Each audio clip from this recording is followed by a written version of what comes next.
Bonsoir à tous, merci de nous rejoindre dans cette nouvelle édition de la Nuit du Sport. C'est votre magazine hebdomadaire de débats sportifs sur les antennes de Spectrum Télévision. Au programme ce soir, du handball avec la non-qualification de l'équipe nationale masculine du Cameroun pour les prochains Jeux Olympiques. Elle n'a pas réussi à arracher l'un des tickets qualificatifs en liste pour Tokyo 2020 lors du championnat des nations de handball masculin qui se poursuit en ce moment même du côté de la Tunisie. Le Cameroun a été éliminé dès l'auto préliminaire. Qu'est-ce qui peut expliquer cette débâcle? Tentative de réponse dans la première partie de cette émission consacrée à la pause actu. Et juste après, on va s'intéresser à la pratique du football féminin dans notre pays, le Cameroun. Comme vous le savez, Estherine Dereus, experte FIFA de football, se trouve actuellement en mission d'inspection dans notre pays. Elle est là dans le cadre du programme baptisé UEFA Assist, consacré au développement de la voix des joueuses. Et après Yaoundé, elle était dans la ville de Douala lundi dernier, comme vous le verrez tout à l'heure en images. À l'occasion de cette mission d'inspection, il sera donc question ce soir d'interroger l'impact que peut avoir une telle démarche de l'UEFA sur le développement du football féminin au Cameroun. Formateurs, dirigeants, techniciens sont donc nos invités ce soir. Je vais commencer par la dame qui est avec nous, c'est la présidente régionale de la commission de football pour le littoral, Pangrassi et Samba. Présidente, bonsoir, bonne année. Bonsoir à vous, bonsoir à tout le panel. Je dis bonsoir à toute ma famille. Merci d'être présente avec nous ce soir. Et juste à côté de vous, le docteur Ferdinand Ngo, que nous connaissons très bien, MD et président de l'AS Estuaire de Douala. Bonsoir Doc et bonne année aussi. Bonsoir, bonne année à tous les panélistes, bonne année à tous les téléspectateurs de STV. C'est un plaisir d'être là pour cette émission et échanger pour tout ce qui concerne le football féminin, si cher à mon voisin d'en face. Tout à fait. Albert Atangana Fouda qui est justement avec nous ce soir. Président, bonsoir. Oui, bonsoir Makeda, bonsoir à tous les téléspectateurs de STV. Bonsoir évidemment, comme l'a bien dit la présidente, bonsoir à la famille aussi, hein, et bonne année à tout le monde. Ernest Mabouka, bonsoir, entraîneur de football. Bonsoir. Bonsoir Lydie, bonsoir à tous les co-panélistes, bonsoir aux téléspectateurs qui nous suivent tout le temps. Nous sommes là pour les solutions et si possible analyser toute l'actualité. Tout à fait. Voilà, juste après la transition, on parle de handball. À tout de suite.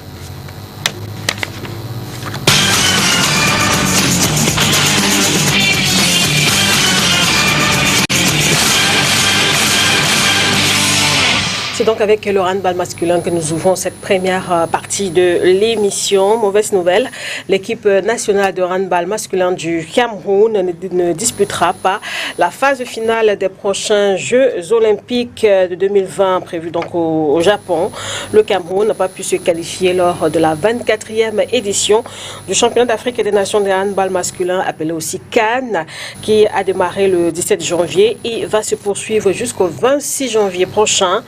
Du côté de la Tunisie, évidemment, compétition, on le rappelle, qualificative pour les JO 2020. Logé dans le groupe C, le Cameroun avait débuté ce championnat, on vous le rappelle aussi, par une victoire, pourtant 28 buts contre 19 face à la Côte d'Ivoire lors de son premier match du tour préliminaire le 16 janvier. Mais la suite a été sombre pour nos handballeurs qui sont tombés lors de leur deuxième match, 19-22 face au Cap-Vert le 17 juin. Match, le Cameroun a été humilié par la Tunisie, pays hôte, vainqueur sur le score écrasant de 41 buts contre 21 seulement pour les poulains de l'entraîneur Simon Bouchard Menguédé. Au total, donc, sur 3 matchs, le Cameroun enregistre une seule victoire et 2 défaites et termine troisième de sa poule avec 2 points. C'était derrière le Cap-Vert et la Tunisie. Non seulement le Cameroun est éliminé de ce championnat d'Afrique des nations de handball, mais manque une qualification pour les prochains Jeux Olympiques, comme on le disait il y a un instant, et va aussi manquer le championnat du monde 2021 de handball, puisque les 6 premières équipes de la CAN seront directement qualifiées pour le championnat du monde. Ça fera quand même, Albert Atangana Fouda, beaucoup de rendez-vous manqués en handball. Moi, je ne suis pas très surpris parce que déjà, avec les femmes, elles n'ont pas pu participer à la CAN, faute de moyens. Je ne crois pas qu'on ait mis beaucoup plus de moyens pour la préparation des hommes. Donc, pour moi, j'estime que s'il n'y a pas de bonne préparation, s'il n'y a pas de moyens pour qu'on puisse atteindre nos objectifs, on ne peut pas se qualifier pour les grandes échéances. Donc, vous voyez, quand vous dites que le Cap-Vert a battu le Cameroun, ici chez nous, quand on prononce un nom d'un petit pays, Cap-Vert, ça a été pareil au football. Et le Cap-Vert nous a empêché de jouer une phase finale de CAN de football. Et les autres travaillent. Nous, on est dans les débats, dans les disputes, dans beaucoup de problèmes. Donc je dis, ça ne me surprend pas. C'est beaucoup d'échéances internationales que nous manquons. Mais nous sommes victimes de nos propres turpitudes. Hein. Nous ne prévoyons jamais la suite, c'est-à-dire les bons résultats. Peut-être avant le docteur, une réaction de la présidente. Sur ce point, par exemple, l'entraîneur Simon Boucha-Menguede, il a parlé de manque d'efficacité au niveau des tirs, l'équipe qui manque aussi de compétition. Est-ce que ce sont quand même des facteurs présidents qui peuvent expliquer ces débâcles? C'est exact, c'est exact. Quand vous n'avez pas eu assez de temps pour s'entraîner, quand vous n'avez pas eu assez, je voudrais dire, de moyens, qu'est-ce qu'on attend? Il n'y aura rien. Il n'y aura rien parce que le Cameroun compte toujours sur le facteur chance, le facteur hasard. Donc on ne peut pas... Le sport, c'est une science. On ne peut pas aller comme ça, on se dit, bon, ok, on va essayer, puis on va gagner comme toujours. Donc, le coach a raison, il a raison. Il y a beaucoup de choses qui nous ont manqué pour qu'on arrive au niveau de la qualification.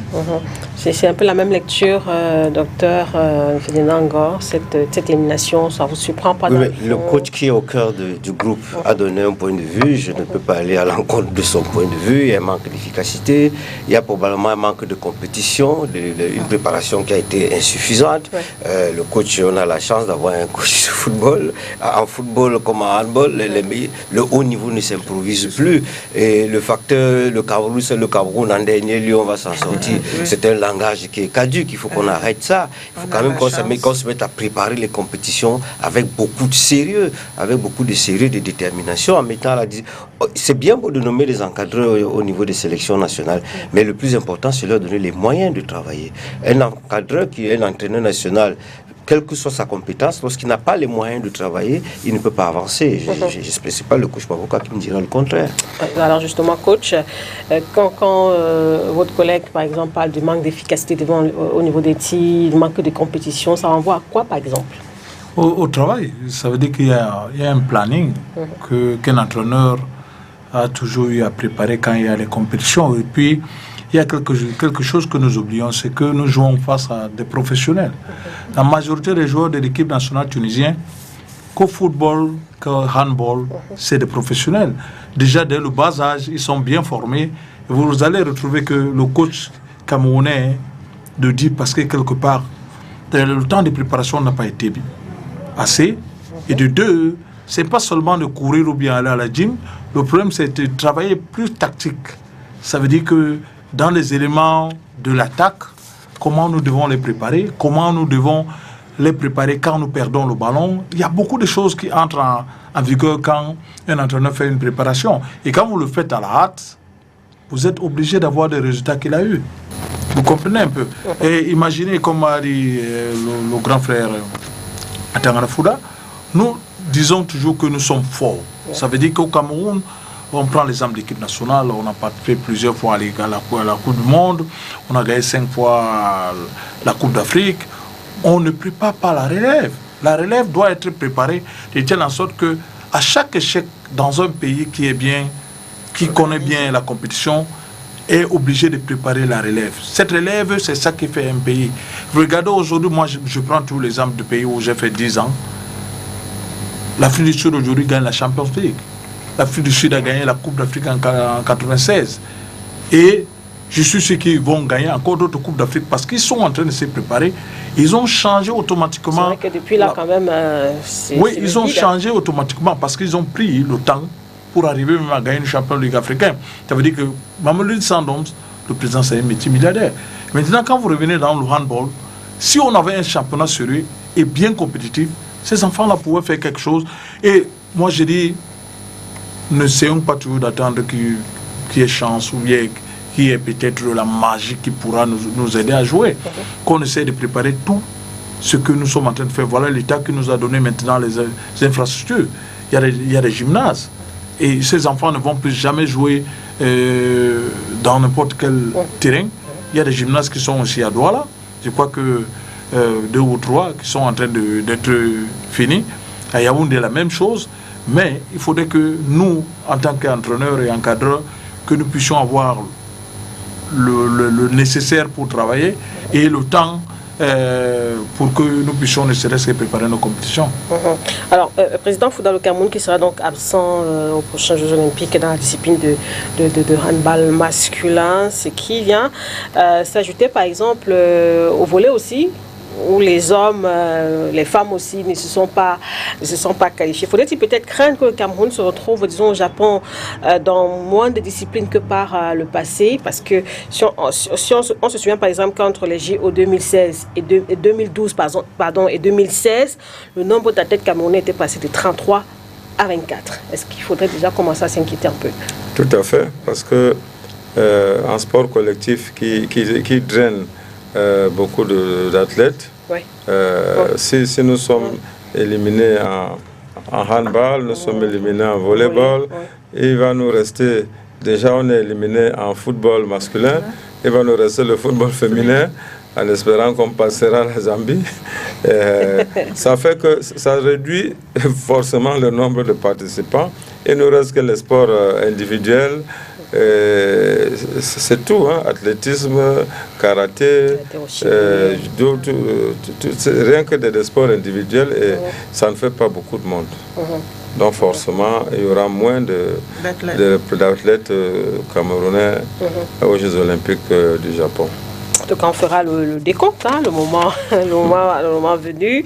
Et après, le handball, on va parler également dans la pause actu ce soir des qualifications pour la prochaine Coupe du Monde de football au Qatar, prévue donc au Qatar en 2022. Vous le savez, l'Afrique qui a donc franchi hier une nouvelle étape qui l'a conduit sur la route de la prochaine Coupe du Monde.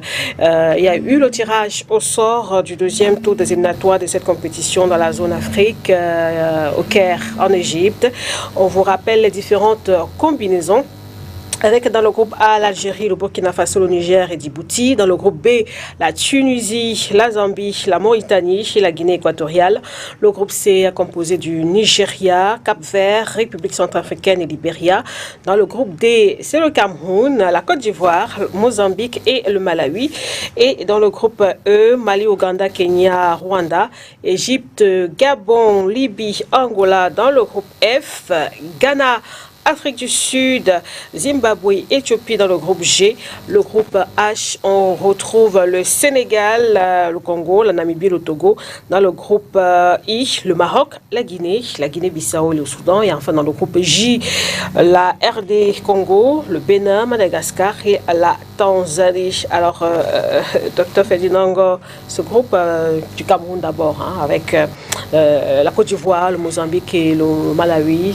Tirage favorable pour les Lions indomptables selon vous ou pas? Non, pas favorable. On ne peut pas dire que c'est un tirage favorable lorsqu'on voit ce que le Mozambique est en train de faire ces dernières années, lorsqu'on voit que la Côte d'Ivoire a des individualités. Mais personnellement, je pense que pour le Cameroun, c'est bien d'être dans des groupes difficiles comme cela, affronter des équipes qui ont un nom.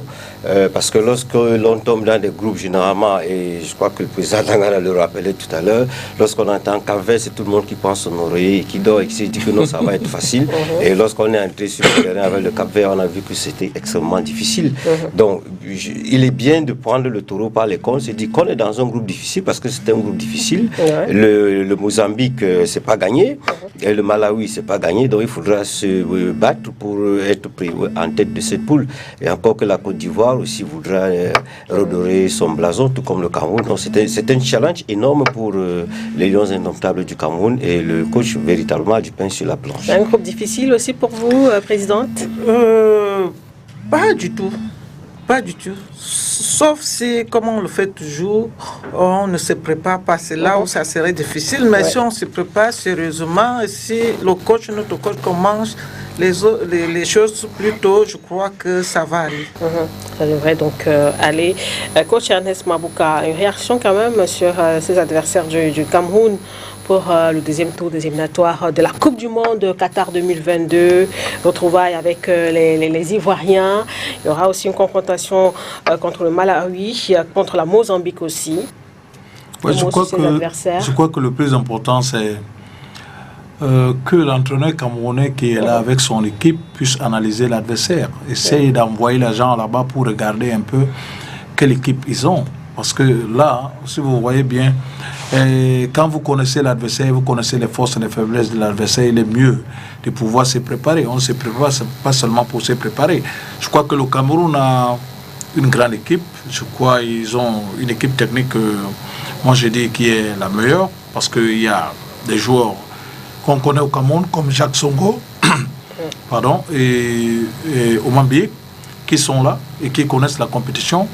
Le coach, c'est une première fois qu'il soit dans cette compétition. Et je crois que les éliminatoires de la Coupe du Monde n'ont toujours eu à nous donner des problèmes dans les dernières années. Je crois que là où il est là maintenant, il faudrait qu'il travaille plus, qu'il essaye d'envoyer les gens pour essayer d'analyser les forces et les faiblesses des adversaires que nous avons. Ce n'est pas seulement de travailler dans le groupe qu'il a. Je crois qu'aujourd'hui, avec ce que le ministre est en train de faire amener tous ces grands joueurs, comme Matip, Nkolo, je crois qu'on aura une équipe parce que au niveau de la défense, le coach était un peu inquiet et je crois que le ministre est en train de faire le travail. C'est pour cela qu'il faut commencer tout. Parce que si on prend la préparation à la dernière minute, on va toujours, on aura des problèmes. Donc, dès maintenant, on doit commencer à faire ces préparations.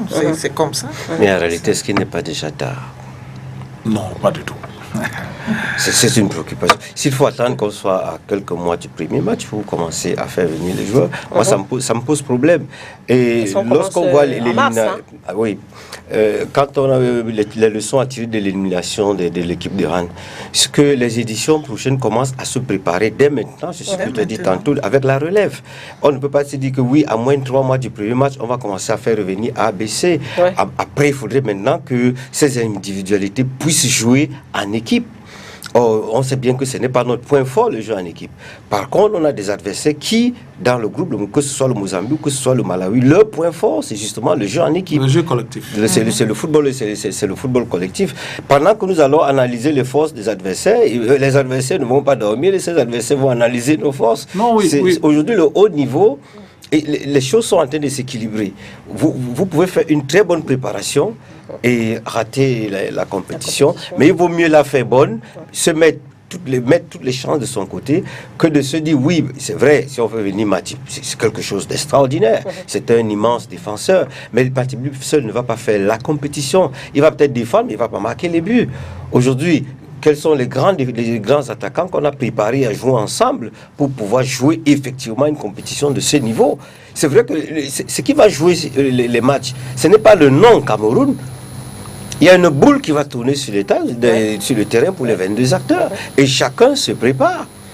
On a vu très bien. Et je me rappelle encore le match qu'on joue contre le Cap-Vert, le premier match où je crois que c'est 2-0. C'est tout le monde qui se surprend à se demander, mais est-ce que c'est le Cap-Vert qui nous menace? Oui, le Cap-Vert nous menace. Ils ont pris 2 ans pour se préparer. Alors on a pris 2 semaines.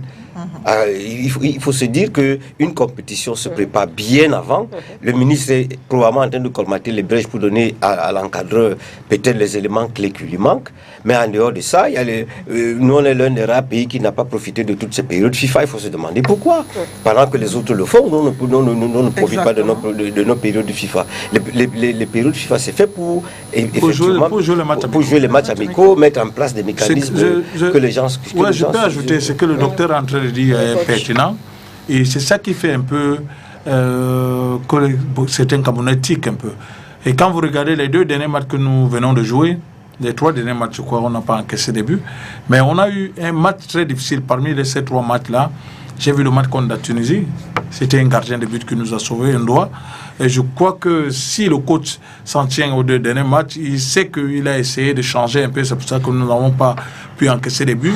Je crois que les éléments qu'on est en train de vouloir, qu'on veut qu'ils reviennent, il faudrait seulement qu'on ait une cohésion. Ça veut dire que le coach essaie de travailler entre la complémentarité de Matip et Nkulu ou bien Nkulu et Ngande, ainsi de suite, pour qu'on essaye de... Et pour le faire, je crois que... Vous parlez comme si j'étais déjà revenu dans la tanière. Non, disons que nous sommes en train de pouvoir ne serait-ce qu'avoir cet espoir qui seront là, et de se dire qu'il faudrait qu'on joue plus de matchs.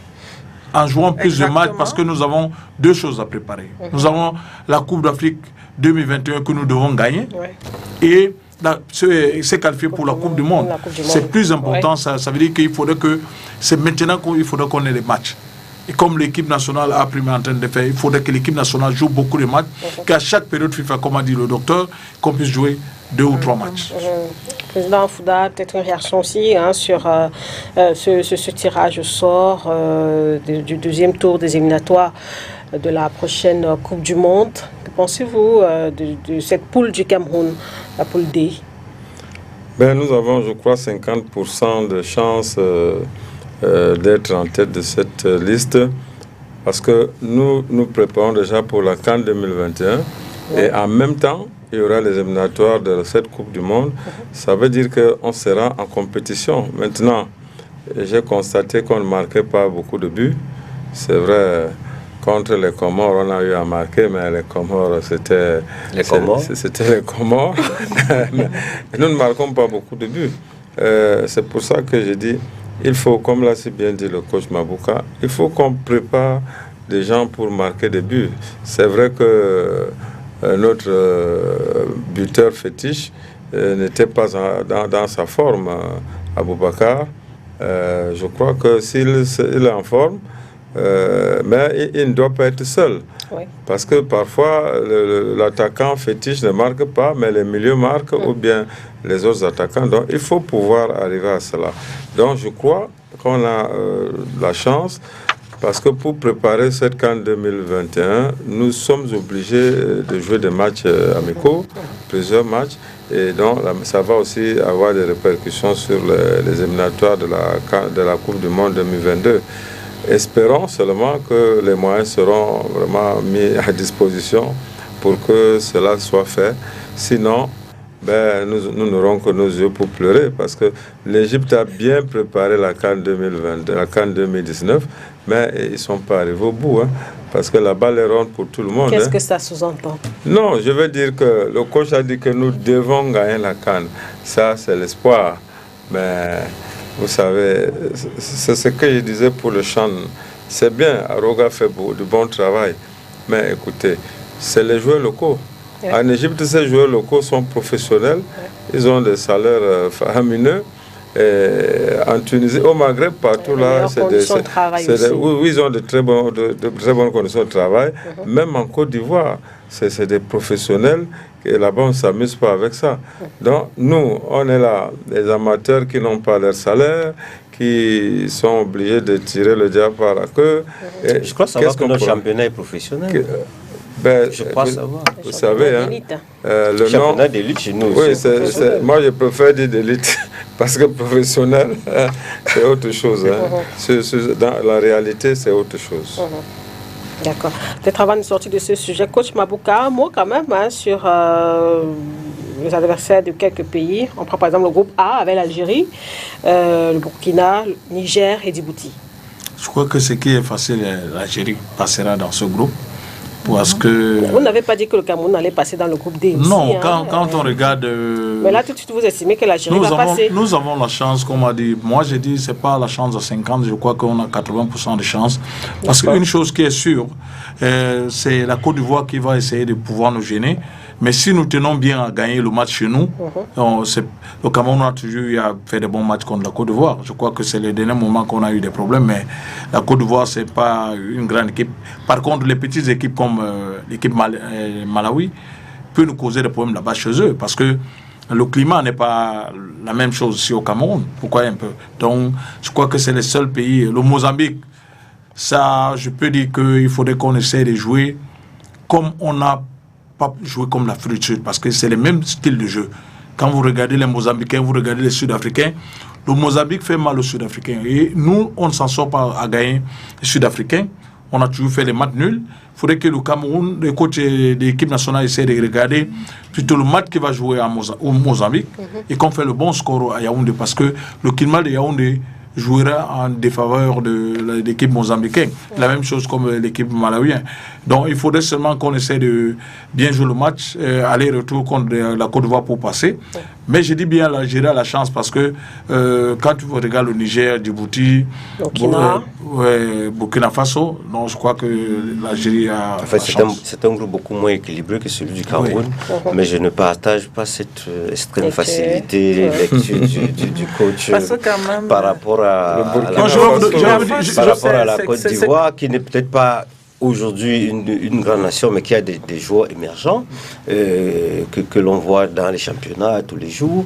Et il suffirait qu'ils travaillent en cohésion pour que leur attaque nous fasse extrêmement mal, avec des attaquants extrêmement rapides comme Nicolas Pepe. Donc je crois que dire que ça va être facile contre la Côte d'Ivoire, ce serait un peu rester dans la peau de nos administrateurs qui se disent comme ça va être facile, on peut commencer 2 semaines avant et puis s'en sortir. Ça va être extrêmement difficile, et je crois qu'on se retrouvera dans ces plateaux à la fin de ces matchs et on se dira qu'effectivement ils ont raison. Je le dis parce qu'une chose que j'ai toujours eu à observer, ça veut dire que les joueurs étrangers qui jouent en Europe, avec le climat européen, s'en sortent facilement. Ça veut dire que quand ils reviennent en Afrique, la seule chose qui les cause problème, c'est le climat. Ce n'est pas la façon qu'ils vont jouer là-bas. Et la deuxième des choses, la préparation est bien faite dans les clubs, parce qu'ils ont un temps bien limité qui est un peu... ils sont ensemble tout le temps. Maintenant, en équipe nationale, ça veut dire que vous venez pour 1 semaine. Vous travaillez la cohésion, c'est pas ça. Maintenant, le coach essaie de le faire en 2 jours, en 3 jours, pour qu'il ait la meilleure équipe qu'il pourra avoir. C'est différent des clubs. Ça veut dire que Nicolas Pepe sait que dans son équipe, quand il joue, quand il fait ça, on passe le ballon vite.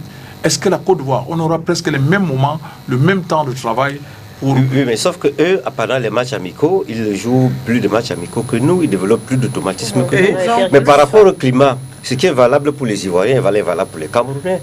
Mais dans le temps, nous avons eu, et tout l'emblématique, être en performant en Europe et être performant en Afrique. Donc, le climat n'est l'excuse lorsqu'il y a problème. Mais lorsqu'il n'y a pas de problème, il n'y a plus d'excuses. Le climat est valable pour tous les Européens, tous les Africains qui jouent en Europe sont exposés au même climat. Il n'y a pas un climat pour les Ivoiriens, en Europe pour les Docteur, je voulais ajouter... Non, c'est pour dire que si nous restons dans la logique, comme ils sont performants là-bas, ils ne seront pas performants ici à cause du climat, c'est déjà perdu d'avance. Le climat est le même dans tous les... ceux qui jouent en Angleterre, ils ont exactement tous le même climat. Ceux qui jouent en France, ils ont exactement le même climat. La différence, c'est dans la préparation. Qu'est-ce qui fait que pendant que les uns jouent les matchs amicaux, nous, on ne joue pas les matchs amicaux? Même ces 2 jours de préparation, 2-3 jours, entre eux, tu sais bien que 2-3 jours pour des joueurs de très haut niveau, c'est largement suffisant. Parce qu'un club qui joue, Paris a joué dimanche, a eu 2 jours pour préparer le match de Reims aujourd'hui, a travaillé le match, ça veut dire 2 jours chez les très grands joueurs, c'est largement suffisant pour mettre en place au moins un mécanisme, peut-être pas définitif, mais progressivement ça se met en place. Donc l'excuse de ce que, oui, nous, quand on parle aujourd'hui, quand vous regardez les talents d'Afrique, quand on regarde les meilleurs buteurs africains en Europe, vous arrivez au 20e rang, vous ne voyez aucun Camerounais, mais vous espérez que vous allez battre les gens 4-0. C'est de l'utopie. C'est de l'utopie. La Côte d'Ivoire a des individualités, alors que nous, on n'en a pas. Donc on ne peut pas avoir 80% contre la Côte d'Ivoire. Notre capitaine qui joue dans le plus grand club, il est sur le banc et il a de temps en temps 15-20 secondes. Donc il faut... Parfois, ça va être extrêmement difficile, même si en tant que Camerounais, je souhaite qu'on passe, ça va être extrêmement difficile. Et il faut que le coach se mette dans la tête que ça va être extrêmement difficile. Non, mais quand je le dis, 70%, c'est des facteurs 80%. qui... Non, oui, si ça peut être 100%, c'est bien, parce que quelque part, je suis Camerounais, je suis un entraîneur camerounais, et j'aimerais pas qu'on essaie de pouvoir, ne serait-ce que mettre le Cameroun au même niveau, quel qu'en soit les cas. Actuellement, quand vous regardez dans le ranking, la Côte d'Ivoire est un peu devant nous. Mais je dis bien, ce n'est pas ça qui fait en sorte que quand nous avons les rencontres Côte d'Ivoire-Cameroun, le Camerounais n'a jamais a toujours eu le dessus. Oui, c'est pour ça que je disais que tantôt que j'aime bien quand le Cameroun se retrouve dans un groupe relevé comme celui-là, parce qu'on se prépare et parce que lorsqu'on regarde parfois les noms, on se met à souffrir face aux petites équipes parce que justement dans les bureaux, on a dit c'est des petites équipes, on ne les prend pas au sérieux. Aujourd'hui, pour prendre toutes les équipes avec le même sérieux. Tout à fait. Voilà. Président Fouda, un mot par exemple sur le groupe C avec le Nigeria, Cap-Vert, Centrafrique, Libéria. C'est pas donné au Nigeria. Parce que, comme je le disais tantôt, le Cap-Vert progresse énormément. Et d'ailleurs, dans toutes les disciplines. Mais je dis, le Cap-Vert que j'ai vu jouer depuis pratiquement 3-4 ans progresse énormément. Donc, le Nigeria doit faire très attention. Même s'ils sont favoris sur le papier, mais il faut faire attention au Cap-Vert. La République centrafricaine, bon, le Libéria, ça va être les arbitres de ce duel Nigeria-Cap-Vert. Oui, Égypte, Gabon. Libye, Angola. Libye, Angola. Oui, c'est 50%, 50%. Parce que les deux, je l'ai au même niveau. L'Égypte. Non, je parle de Libye. Égypte, Gabon, Libye, Angola. Non, l'Égypte aura peut-être peur de la Libye parce que c'est les voisins. Même s'il y a le désordre, en football, ce désordre-là n'a pas de répercussions véritables. Parce que je me souviens, le Cameroun allait faire des matchs nuls en Libye. Parce que déjà le climat là-bas, c'est-à-dire l'environnement n'est pas facile du tout.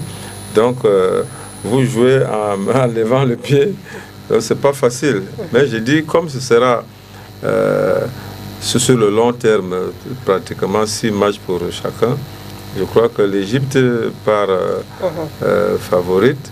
Maintenant, est-ce que en deuxième position, moi je mets la Libye et pas l'Angola. Et pas l'Angola. À la seconde, j'aurais bien le Gabon après l'Égypte. Hein. Le Gabon après l'Égypte. Oui. Et moi, je vois l'Angola après l'Égypte. Pourquoi? Parce que l'Angola aussi, ils ont quand même un beau jeu. Ils jouent. En 2010, ils avaient une bonne équipe, mais je ne sais pas s'ils ont progressé. Alors, un mot aussi sur le groupe F avec les Black Stars du Ghana. Ghana, Afrique du Sud, Zimbabwe, Éthiopie, ça c'est votre prénom, ça, Afrique du Sud, Zimbabwe. C'est très difficile, très difficile, parce que une chose qui est sûre, il faudrait essayer de voir est-ce que le moral des Ghanéens au beau fixe, parce que c'est ça le problème. Et les Sud-Africains, est-ce que... Non, je ne crois pas que l'équipe sud-africaine est meilleure que l'équipe ghanéenne. Pour moi, le Ghana, la seule équipe qu'on aura pu avoir peur là-bas, c'est l'équipe zimbabwéenne, qui peut faire mal à l'Afrique du Sud. Le Zimbabwe, parce que la majorité des joueurs zimbabwéens jouent dans le championnat sud-africain. Et quand vous regardez les dernières minutes, même dans leur Coupe d'Afrique zonale, ils ont fait du mal à l'Afrique du Sud. Donc, c'est pour moi, le Ghana va passer. Mais la deuxième équipe sera l'équipe zimbabwéenne. Moi, je pense qu'avec les décisions prises au Ghana actuellement, où le nouveau président de la fédération a carrément remplacé tous les stars techniques de toutes les sélections nationales, le Ghana, pour moi, part avec un léger retard par rapport à l'Afrique du Sud, qui a quelque chose de cohérent, qui est déjà en place et qui continue. Oui, et je crois que l'Afrique du Sud ratera parce que quelque part, le coach qui est là maintenant sort des coachs de U17 pour être à l'équipe première. Ça veut dire que ça sera peut-être facteur chance qui pourra faire en sorte que l'Afrique du Sud passe. Parce que sur le plan le moral, le coach n'a pas d'abord eu les résultats. Quand vous regardez les derniers matchs qu'il a joués, l'Afrique du Sud n'a pas eu des résultats parce que tout le monde est en train de contester la manière dont le coach, la sélection qu'il fait. Parce que la majorité des joueurs jouent en Afrique du Sud, aucun joueur joue à l'étranger. Donc, et quand je dis le Zimbabwe est la meilleure équipe que l'équipe sud-africaine. Je vois le punch-punch quand ceux qui jouent en Afrique du Sud sortent du Zimbabwe, quand ils se rencontrent, c'est presque la même chose, le même climat, et ils sont toujours très forts. Ils ont une bonne équipe, des bons attaquants. Actuellement, le joueur le plus payé sud-africain dans le championnat sud-africain, c'est un Zimbabwéen. Donc, ils ont une très bonne équipe. En tout cas, on verra bien. Peut-être un mot, présidente, sur le groupe H avec le Sénégal de Sadio Mané. Sénégal, Congo, Namibie, Togo. Oui. Mais le Congo, RDC ou bien le Congo... Brazza. Non. C'est Brazza.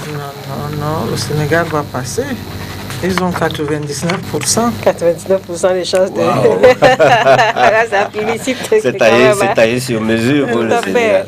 Alors, donc, dans le groupe I, le Maroc, la Guinée, Guinée-Bissau et le Soudan. Bah, moi, mon favori pour ce groupe, c'est sans conteste le Maroc. Le Maroc. Même qui déçoit souvent, hein, parce que le Sili national, c'est vrai. Ouais. La Guinée-Bissau. Non, il y a d'abord la Guinée-Conakry et il y a la Guinée-Bissau. C'est une compétition sur 6 matchs. Oui. Et ça va être... Et là, les deux Guinées sont au même endroit. Et moi, je pense que les deux Guinées, les petits vont se neutraliser entre eux. Hein, c'est là le problème. Et là, le Maroc va passer. Et on termine par le groupe J avec la RDC, le Bénin, Madagascar et Tanzanie. Très équilibré pour moi. Mais la RDC, avec leur équipe qui est toujours dans le dernier carré des Coupes d'Afrique, le Motema Pembe, je crois que plutôt le tout puissant Mazembe et autres là, je crois qu'ils ont beaucoup plus de chance. Je mettrais une petite pièce sur Madagascar parce que c'est qui Mazembe joue avec beaucoup plus de joueurs étrangers que de joueurs locaux et ça c'est important. Ils ont plus de joueurs brésiliens. Madagascar a surpris lors de la dernière CAN, c'est vrai. Ah là ça peut continuer. Je mettrais bien une petite pièce sur le Madagascar. Présidente sur ce groupe avec la RDC, le Bénin, Madagascar et la Tanzanie. Moi, je vois la RDC favori parce que vraiment, cette équipe a souvent la niaque. En dehors d'individualité, c'est une équipe qui joue en groupe. Ils jouent en groupe, donc je vois la RDC passer. Bon, on se retrouvera après les... Eh bien, évidemment, après le second tour avec justement la phase de groupe qui va débuter en mars 2020 pour s'achever au mois d'octobre 2021.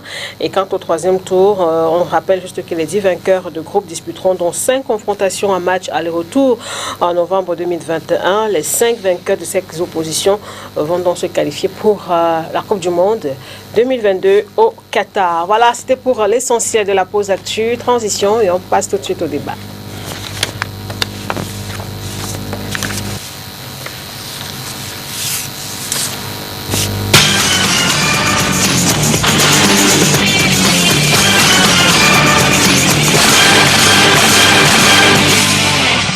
Bienvenue donc dans cette seconde partie de l'émission. C'est le débat de la nuit du sport. Un débat contradictoire et interactif. Ce soir, le débat est axé autour du football féminin. C'est donc à la faveur de la mission d'inspection Cameroun d'Estérine Dereus, qui est une experte FIFA de football féminin. Elle est là dans le cadre du programme d'assistance au développement de la voix des joueuses, un programme mené par l'UEFA qui vise donc à promouvoir le développement du football féminin. L'experte FIFA a fait environ une semaine dans la capitale Yaoundé avant de descendre lundi dernier dans la ville de Douala. Ici, elle a visité un centre de formation de football masculin et féminin, puis s'est rendue au stade Sikam, non loin de l'université de Douala, pour suivre un match du championnat national de football de première division de foot féminin. Il s'agissait du match Caïman Fi de Douala contre l'OUFMI Prof de Yaoundé. Nous vous proposons de revenir sur cette mission, ici même à Douala, en image. On regarde.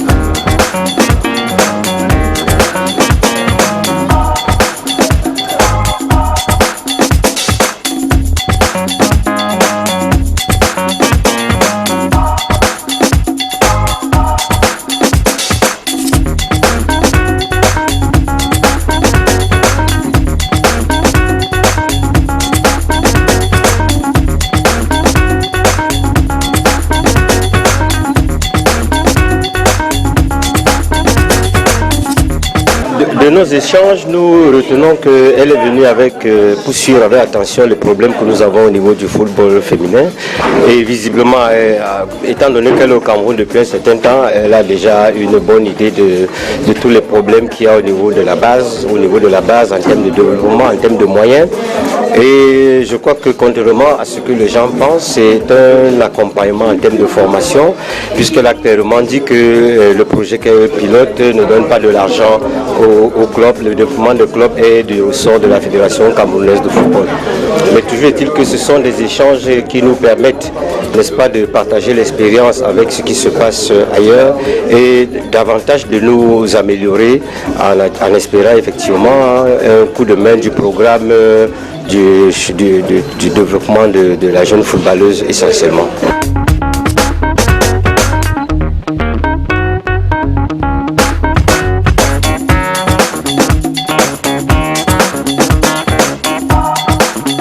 Bon, à l'issue de cette échange, nous avons retenu qu'ils sont venus pour réinitialiser le football africain dans le littoral et par conséquent, ils vont revenir dans la base et améliorer tout pour pouvoir évoluer. Que le football féminin à Douala, au Cameroun, en fait, puisse évoluer dans tous les sens. Donc, ils sont là pour nous soutenir dans tous les domaines, afin de pouvoir faire progresser tout.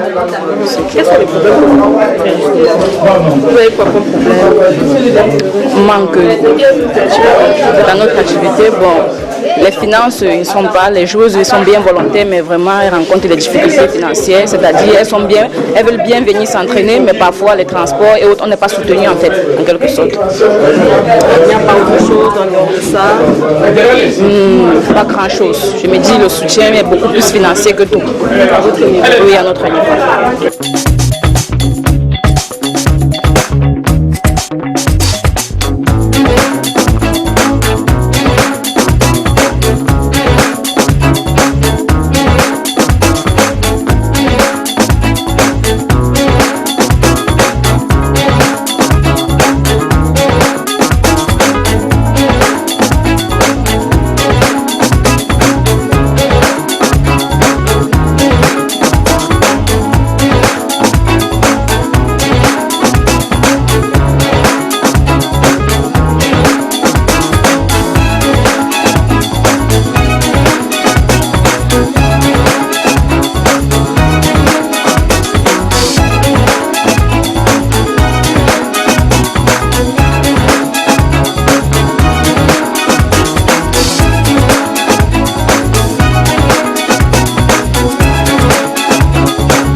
First of all, I did not use, like countries can apply for UEFA assist.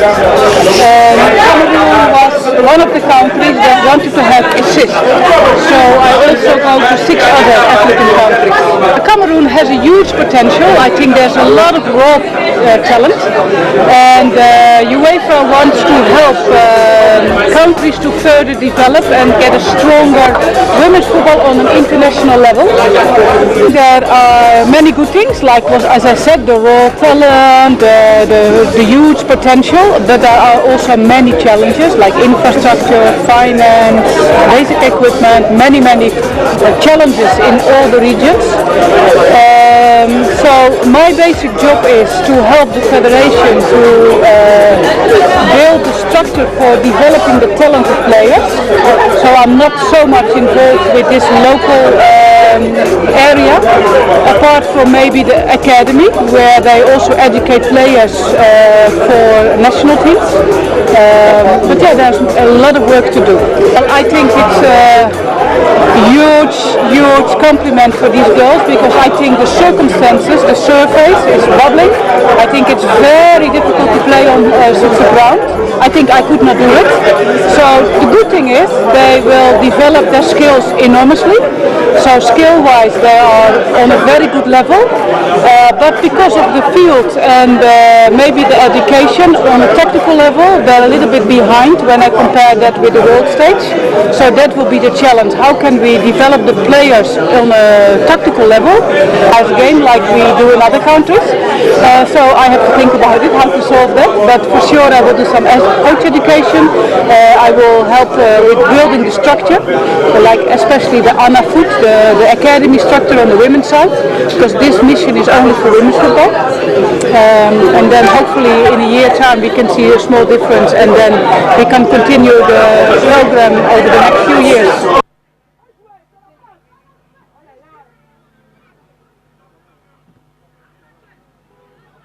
Le football féminin, il est national chez nous. Donc il était qu'elle vienne aussi à Douala dans le littoral, prendre connaissance de tout ce qui se passe ici et de comment nous, de façon locale, nous contribuons à ce que le football se développe au mieux. Donc elle a pris des notes. On espère qu'elle va répertorier tout ce qui a été dit par les clubs, par les centres de formation et par tout ce qu'elle a vu. Vous avez constaté qu'elle a été émerveillée. On espère naturellement que le rapport soit bon et que la FIFA nous accompagne dans le développement.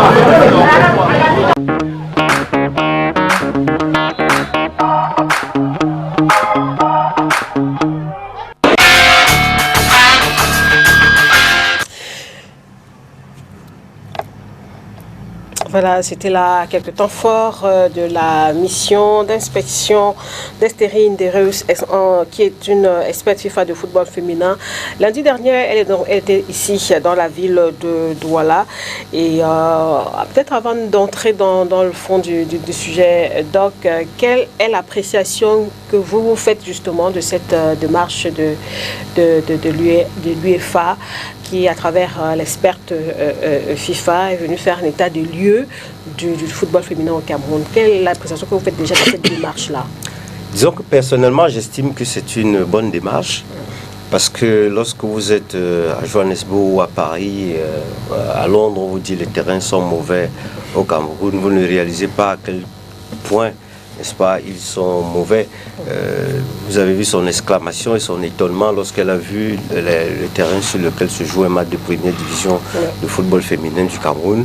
Elle dit que c'est déjà difficile de marcher sur un terrain comme celui-là, à plus force de raison de jouer. Et lorsqu'elle a visité notre siège, elle a dit, en dehors des infrastructures et des moyens que vous n'avez pas, quels sont vos autres problèmes. C'est-à-dire qu'avant de venir, elle a fait un état des lieux qu'elle n'a fait que confirmer par sa descente sur le terrain.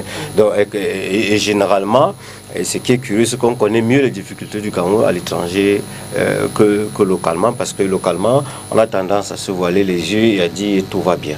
Et là, quand quelqu'un vient de ses propres yeux voir, vous avez vu dans la salle, elle n'a pas voulu poser les problèmes des joueuses aux dirigeants. Elle s'est adressée directement aux joueuses en disant que quels sont les problèmes, quelles sont vos ambitions, parce que le programme qu'elle porte, c'est le développement de la voix des joueuses. Et qui mieux que la joueuse peut parler de son ambition, de ses problèmes et de ses difficultés. Donc venir toucher du doigt comme ça sur le terrain les réalités, les difficultés, le contexte purement camerounais. Je dois dire qu'à un moment donné, les démarches ont été entreprises pour que le match se joue au stade gazonné de la réunification. Ça aurait été un trompe-l'œil parce qu'elle n'aurait pas vu là où se joue l'essentiel des matchs tout au long de la saison. Elle me dit, oh my God, comment est-ce qu'on peut même marcher sur un terrain comme celui-là? C'est quand même qui a estimé qu'on aurait dû justement jouer sur une aire de jeu un peu plus appropriée que de l'amener sur un terrain. Moi, je suis de ceux qui pensent. sais pas ce que pense le Moi, je suis de ceux qui pensent que lorsqu'un expert arrive pour faire l'état des lieux, il faut qu'on lui présente l'état des lieux tel qu'il est, au lieu de faire du saupoudrage, comme on a voulu le faire. Parce que c'est trop facile de dire que tout va bien, alors que la personne qui vient vous rendre visite, c'est que tout va mal. Imaginez-vous quelqu'un qui arrive chez vous, c'est que vraiment vous êtes dans un contexte extrêmement difficile et vous, non, vous dites tout va bien. Qu'est-ce qu'il fait? Il repart avec son argent parce que vous lui avez dit que tout va bien. Vous ne pouvez pas être dans une situation, dans un contexte. Je crois que le président Fouda était de ceux qui voulaient qu'on dégaine toutes les choses qui ne vont pas. Mais dans son propos, elle avait déjà dit, voilà les choses qui ne vont pas. Au-delà de ce que j'ai dit que ça ne va pas, qu'est-ce que vous ajoutez par rapport à ce que moi j'ai déjà vu que ça ne va pas? Et le terrain, c'est carrément la cerise sur le gâteau pour dire véritablement, il y a quelque chose à faire. Parce que quand il faut le dire, mais qu'est-ce qui vous empêche de mettre un synthétique ici? Par exemple. C'est la question qu'elle pose. Ce n'est pas que nous lui avons dit il faut qu'on mette un synthétique. Mais qu'est-ce qui vous empêche de mettre un synthétique ici? Ça veut dire qu'elle part avec des idées précises. Elle a écouté les projets. Elle a écouté ceux qui, comme Fouda depuis des décennies, par passion du foot féminin. Parce que au-delà de football, il faut faire la différence entre le football masculin et le football féminin. Le football féminin, c'est encore beaucoup plus de passion parce que il y a encore beaucoup plus de frustration et je crois qu'on aura le temps d'en parler tout à l'heure. Fait. Alors, également au niveau de la commission du foot féminin, présidente, quelle a été la réaction quand vous avez appris qu'une experte FIFA allait venir? Comment est-ce que vous avez accueilli, comment vous accueillez d'ailleurs cette mission d'inspection? Parce qu'elle est encore là jusqu'à vendredi. Oui, mais on avait accueilli cette nouvelle avec joie. Parce que vous savez qu'au Cameroun, le football féminin en souffre. Même si on a quelques résultats, mais il y a encore beaucoup à faire. Donc, quand on a appris cette nouvelle qu'il y aura un expert FIFA qui sera là, on s'est dit, ok, peut-être que ça va bousculer les choses. En plus, je voulais revenir. Bon, moi, quand elle est venue, j'étais contre qu'on joue au niveau à l'Omisport, là où il y avait le gazon, parce qu'elle est venue là pour toucher du doigt les problèmes que le football féminin rencontre. Donc, quand on m'a dit qu'il fallait, moi j'ai dit à la présidente d'Inali que non, il fallait qu'on joue là où on a l'habitude de jouer, au stade Sika, pour qu'elle voie. Et à base de ça, elle pourra quand même amener quelques doléances à l'UEFA, parce qu'elle n'est pas venue pour voir les belles choses, elle est venue pour voir ce qui ne va pas, qu'est-ce qu'il faut faire pour améliorer le développement de la joueuse.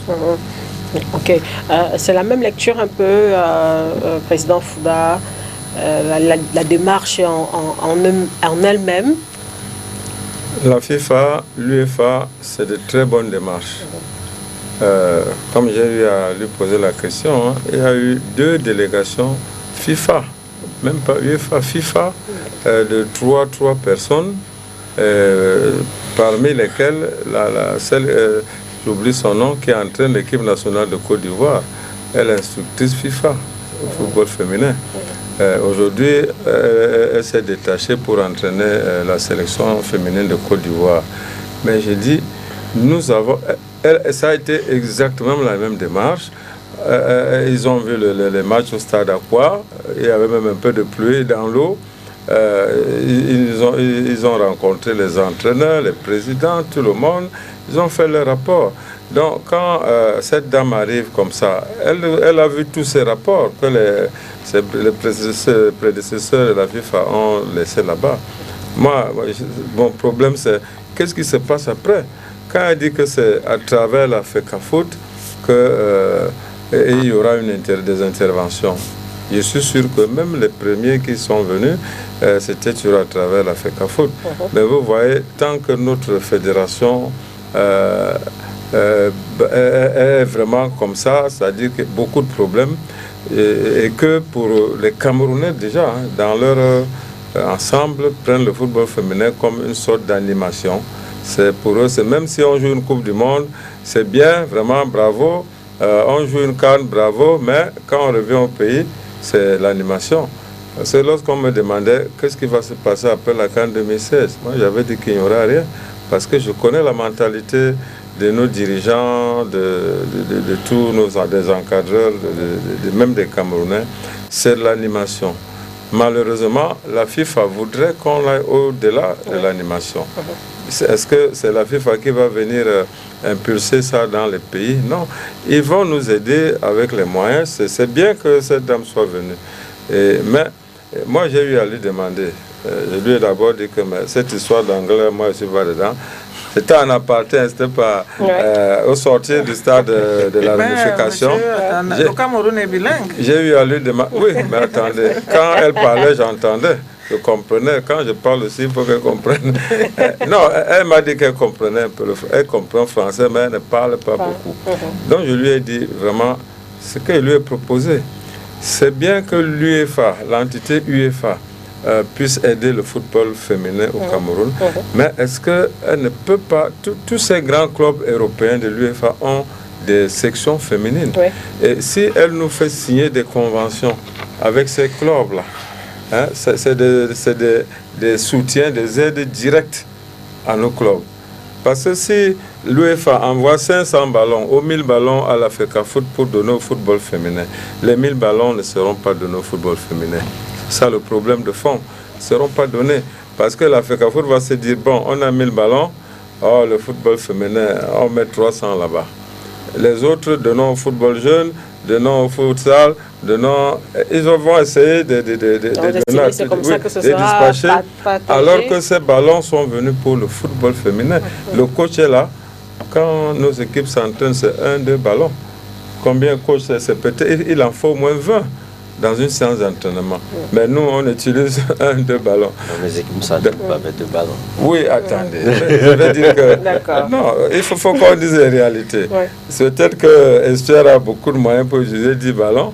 Puis c'est un centre. À savoir, ces 2 ballons, on se débrouille avec. C'est pour dire que les initiatives comme celle-là sont très très bonnes. Mais c'est la suite. Qu'est-ce qui vient après? Qu'est-ce que nous avons après? Concrètement, c'est ça le problème. D'accord, peut-être avant d'évoquer cet autre aspect, l'expert était chez vous, hein, Dr Ferdinand Ngor, à l'AS Estuaire. Pour vous, c'était important de pouvoir échanger avec elle? C'est toujours important d'échanger avec quelqu'un qui a une autre vision, qui peut t'apporter qui peut partager une expérience de ce que tu n'as pas. Mais ce que je dis par rapport à ce que disait le président Fouda, c'est que le problème du football féminin est global. Le projet qu'elle porte, c'est le développement de la voix des joueuses. C'est-à-dire de la base, si cher au coach, jusqu'au sommet. Et quand vous dites de la base jusqu'au sommet, ça veut dire qu'il y a de la détection, recrutement, toutes les étapes qu'il faut pour arriver à avoir une footballeuse de haut niveau. C'est vrai que si le matériel arrive au niveau central, la répartition ne sera pas forcément celle que la base veut qu'elle soit, mais il y a aussi des cas où il y a eu des contacts directs avec les clubs, et les clubs locaux ont reçu du matériel des clubs professionnels sans que cela n'ait avancé. Donc ce qu'on reproche à la fédération, on le reproche aussi au club. Ça veut dire qu'il y a une espèce de démarche vers la crédibilité de celui qui va recevoir de l'aide. Parce que quand le Nord aide le Sud le Nord veut bien savoir que l'aide a porté les fruits. Je suis désolé, mais il y en a qui ont reçu directement, qui ont signé des partenariats avec des clubs, qui ont reçu des moyens des clubs, mais qui n'ont pas fait ce qui était prévu dans le cahier des charges. Donc, le développement, c'est le changement de mentalité à tous les niveaux. Déjà au sommet, au niveau ministériel, au niveau de la fêtière, c'est d'avoir un autre regard sur le football féminin qui n'est pas seulement le regard de l'animation. Quand vous regardez les entraînements des Lions, les gens se bousculent pour y aller. Les cadres de la fédération, c'est tout le monde qui veut aller. Quand c'est en Bancomo, c'est la route qui est chargée, c'est tout le monde qui veut aller aux entraînements. Mais quand c'est les Lions C'est tout juste si le coach ne va pas lui chercher la bouteille d'eau parce qu'il n'y a personne. Mais c'est ça que... Donc, il faut le changement de mentalité doit être global. C'est pas seulement au niveau même au niveau des promoteurs. Quand quelqu'un crée un club de football féminin, quelle est sa vision, quels sont ses objectifs? C'est que je ne crée pas un club de football. Quelle est la vision? Quels sont les objectifs? Et si vous avez bien compris, elle a insisté très longtemps sur ma vision, sur pourquoi je ne joue pas en Ligue 1, pourquoi. Parce que moi, je veux rester dans la formation et je sais que lorsque j'ai une joueuse qui émerge, elle peut aller à Caïma, elle peut aller à Louvre, comme j'ai retrouvé une de mes anciennes joueuses là-bas. Donc, qu'est-ce qu'on a comme secte au moment où on crée le projet? Je crée un club de football. Est-ce pour avoir 25 joueurs qui courent derrière un ballon ou est-ce qu'on a un projet derrière? J'apprends avec bonheur qu'il y a une formation de gardien de but qui va commencer. Mais le projet, c'est d'amener le gardien de but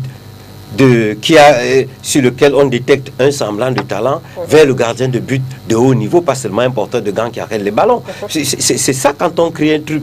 C'est trop facile de jeter tout la pied sur la fédération, sur la fêtière, alors qu'à la base, on n'a pas créé les fondations nécessairement solides pour porter le projet que nous voulons amener. Je veux ajouter de moulin à ce que vous dites là, par rapport aux promoteurs qui ne font passer. La semaine dernière ou cette semaine, la FIFA a donné quelques gratifications aux clubs qui avaient des joueurs qui ont joué la Coupe du Monde. Oui. Bon, on va voir comment ils vont faire avec ce fonds. Vous allez voir qu'ils vont utiliser ce fonds pour autre chose au lieu de mettre ces fonds pour les joueuses et pour l'équipe. Et voilà pour faire plaisir au grand frère Fouda, la FIFA, chaque club a reçu un mail qui lui dit le montant qu'il va recevoir de la fédération. Donc, il n'y aura pas moyen de recevoir moins que ce qui avait été prévu par la FIFA. Donc il y a une évolution dans la collaboration. Il est vrai, la fédération camerounaise a beaucoup à faire. Parce que pour eux, le football féminin est relégué, c'est je ne sais pas comment je peux dire. L'animation. L'animation, comme il disait. Mais il y a aussi un problème pour nous, les promoteurs. Parce que quand on crée une équipe, qu'est-ce qu'on cherche, comme Dr Ngo disait? Qu'est-ce qu'on veut? Oui, la richesse, il faut s'enrichir. C'est après, mais il faut structurer. S'enrichir dans le football féminin, bonjour. S'enrichir dans le football féminin. C'est le problème. Oh, le football féminin, c'est autre chose. S'enrichir, c'est autre chose. Il faut d'abord être passionné, t'y mettre, parce qu'il faut vraiment t'y mettre pour que ça marche. Mais je me dis que avec cette visite de l'expert de la FIFA, ça va marcher parce que j'ai vu cette dame, elle était sérieuse. Elle est passionnée, elle prenait tout au sérieux. Donc, j'espère que d'ici quand même 1 an, on aura quand même de bons résultats. Oui, à votre niveau, présidente, quels sont disons, les problèmes liés au foot féminin au Cameroun, à votre niveau? On a tellement de problèmes. Le football féminin n'est pas pris au sérieux au Cameroun. C'est toujours l'animation, comme on est en train de dire. Pendant qu'on était on était avec cet expert, il y a quelqu'un qui a dit oui, on va toujours jouer le football féminin, les matchs de football féminin seront toujours enlevés des rideaux. Ça veut dire que quoi? Vous comprenez que ce n'est pas sérieux. Donc il y a beaucoup de choses à faire pour le football féminin. Donc c'est pour cela que chaque jour nous disons à la fédération camerounaise, à la CAF, à la FIFA, de faire beaucoup. On remercie déjà la FIFA et la CAF pour ce qu'ils sont en train de faire pour le football féminin au Cameroun. Mais jouer les matchs de football féminin, enlever des rideaux du championnat masculin, c'est mauvais? Non, parce que ça peut atteindre une certaine visibilité. C'est un problème de visibilité, promotion de la discipline. Ça dépend de l'orientation qu'on donne au lever des rideaux. Quand elle dit qu'il faut une reconnaissance, elle parle des promoteurs eux-mêmes, des joueuses. Qu'est-ce qu'on fait pour que les joueuses soient dans les meilleures conditions pour jouer? Il dit, ok, peut-être qu'eux, ils sont dans la compétition, ils ont 2 ballons. Coach, est-ce que nécessairement on peut faire une séance d'entraînement avec 2 ballons? C'est déjà largement insuffisant. Je crois que quand on a 2 ballons, on ne veut même pas faire la séance. Il y a beaucoup de facteurs qui entrent en jeu. Merci docteur, merci. Oui, mais il faut se le dire, il faut se le dire. Docteur, je suis d'accord avec vous, mais n'accusez pas trop les promoteurs de football féminin. Je dis, parce que le football féminin ne rapporte si j'ai entendu, ça ne rapporte pas. Je ne dis, attention, entendons-nous très bien. Je ne dis pas que je n'ai pas 2 ballons. Oui. Mais je dis que lorsqu'on a 2 ballons, ce n'est pas nécessaire de faire une séance de fatigue du travail. Qu'est-ce qu'on fait alors? Il faut bien que les on arrête jusqu'à ce qu'on ait le match. Vous savez, je crois que au lieu de faire le d'à peu près, autant ne pas faire, parce qu'on est dans un projet. On est dans un projet qui s'appelle développement de la voix de la joueuse. Ok? Vous lui dites, c'est 2 ballons. Elle arrive à l'équipe nationale, elle envoie 20. Elle arrive dans un centre où elle va faire des tests, elle envoie 40. Le temps qu'elle ouvre les yeux pour regarder l'environnement, le test est passé, elle est rentrée au pays. Je crois que nous voulons faire au Cameroun comme si le haut niveau devait s'arrimer à notre médiocrité, au lieu d'arrimer notre médiocrité au haut niveau. Ce que je dis, je ne dis pas que STU a beaucoup plus de moyens que d'autres, mais je dis que si STU doit entrer dans un processus de développement de la voix des joueuses, STU doit s'arrimer aux normes de développement de la voix des joueuses. C'est ce que je suis en train de dire. Qui doit s'impulser par qui? Qu'est-ce que je veux? Pas le promoteur. Non. Parce que nous créons des clubs et nous demandons... Je voudrais dire à la présidente aller au bout de sa pensée. STU a des partenaires. Avait des partenaires. A des partenaires, a eu des partenaires. Mais si on a 10 clubs au Cameroun, on ne peut pas avoir 2 qui ont des partenaires. Alors s'il faut attendre qu'un club ait tous les 20 ballons et tout ça, c'est qu'il n'y aura aucun championnat. Je vais te répondre. Je parle précisément à ce qui concerne la 2e division au littoral. Quand on a 15 clubs, sur les 15 clubs, on a STU seul qui a des partenaires. Alors, s'il faut attendre que les autres 14 aient 20 ballons, 15 ballons ou je ne sais pas 30 ballons, alors vous êtes d'accord avec moi qu'il n'y aura pas de championnat de 2e division au littoral. Je voudrais que le coach comprenne ce que je veux dire. Le coach va intervenir, mais je veux apporter un peu de lumière. Réaction, oui, rapidement. À la création, vous avez été là dans mon exposé, la création de l'association sportive de l'STU par de l'observation d'un état des lieux. Et l'état des lieux, il y a eu une prise de conscience et il y a une réponse. Cette réponse a amené à une certaine gestion pendant 3, 4, 5 ans, sans partenaire. C'est au bout de 5 ans, lorsque le gouvernement britannique a vu le travail qui se faisait avec des résultats palpables, qu'ils ont envoyé des experts qui ont évalué nos besoins. Ce n'est pas que les partenaires qui nous ont fait créer l'association. Aujourd'hui, il y a des gens qui arrivent et c'est très embêtant. Et ce que je disais tantôt, qu'il faut même être prêt à recevoir l'aide des organismes aussi sérieux que l'UEFA, que ce soit la FIFA. Parce que si vous êtes président, vice-président, secrétaire général, directeur technique, coach, manager et chargé de l'administration de votre équipe, aucun partenaire ne vous prendra au sérieux. Il faut d'abord prendre le temps de mettre en place des organisations sérieuses et ça ne demande pas de l'argent.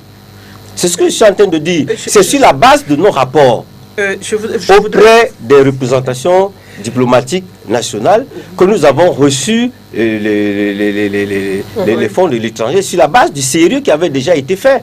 Ça ne s'est pas fait d'un clin d'œil. Je crois que comme Dr Ngolo dit, je vais demander à certains présidents de clubs de venir vers vous pour que vous les aidez à avoir des partenaires comme vous aviez eu. Oui, mais c'est sur la base, je crois que le coach qui a fait du temps à l'étranger, on vous aide sur la base de vos rapports. Oui, vous allez, c'est pour cela que je dis, elle va envoyer les dirigeants vers vous, vous allez les aider. Mais en tant que responsable, dernier responsable de la commission régionale de football des jeunes, il vous est loisi de capitaliser les compétences pour mener une réflexion sans attendre que quelqu'un vienne de l'extérieur pour dire comment nous faisons pour développer notre football entre nous. Nous n'avons pas besoin que la FIFA envoie quelqu'un pour qu'on sache que comment ça va. Nous avons commencé un partenariat avec Caïman sans que quelqu'un vienne nous dire que commencer un partenariat avec Caïman. C'est pour ça que je dis qu'il y a des choses qui peuvent se faire localement sans que forcément quelqu'un vienne de l'extérieur pour le faire. Nous sommes d'accord. Ça veut dire que vous allez les aider avec des tels projets comme ça. Les autres présidents qui ont des problèmes vont essayer de faire comme vous l'avez fait pour qu'ils arrivent à avoir les 20 ballons, les 15 ballons. Par exemple, on évolue dans cette émission, coach Ernest Bapouka, sur ce sujet, en rapport avec le développement du football féminin, la mission d'inspection qui est actuellement dans nos murs pour faire l'état des lieux de la situation dans notre pays. Vous avez écouté le docteur, vous avez écouté également la présidente. Quelle est pour vous l'analyse que vous faites justement de cette présence de l'experte FIFA au Cameroun? D'abord, la première des choses, elle est la bienvenue, parce que je me dis quand même qu'elle est experte, c'est pas pour rien. Tout le monde qui est expert et instructeur à la FIFA a un niveau élevé au niveau de pensée, au niveau de savoir, ne serait-ce que faire la jonction entre le terrain et le dehors. Je crois qu'elle a parlé de choses que nous connaissons nous tous.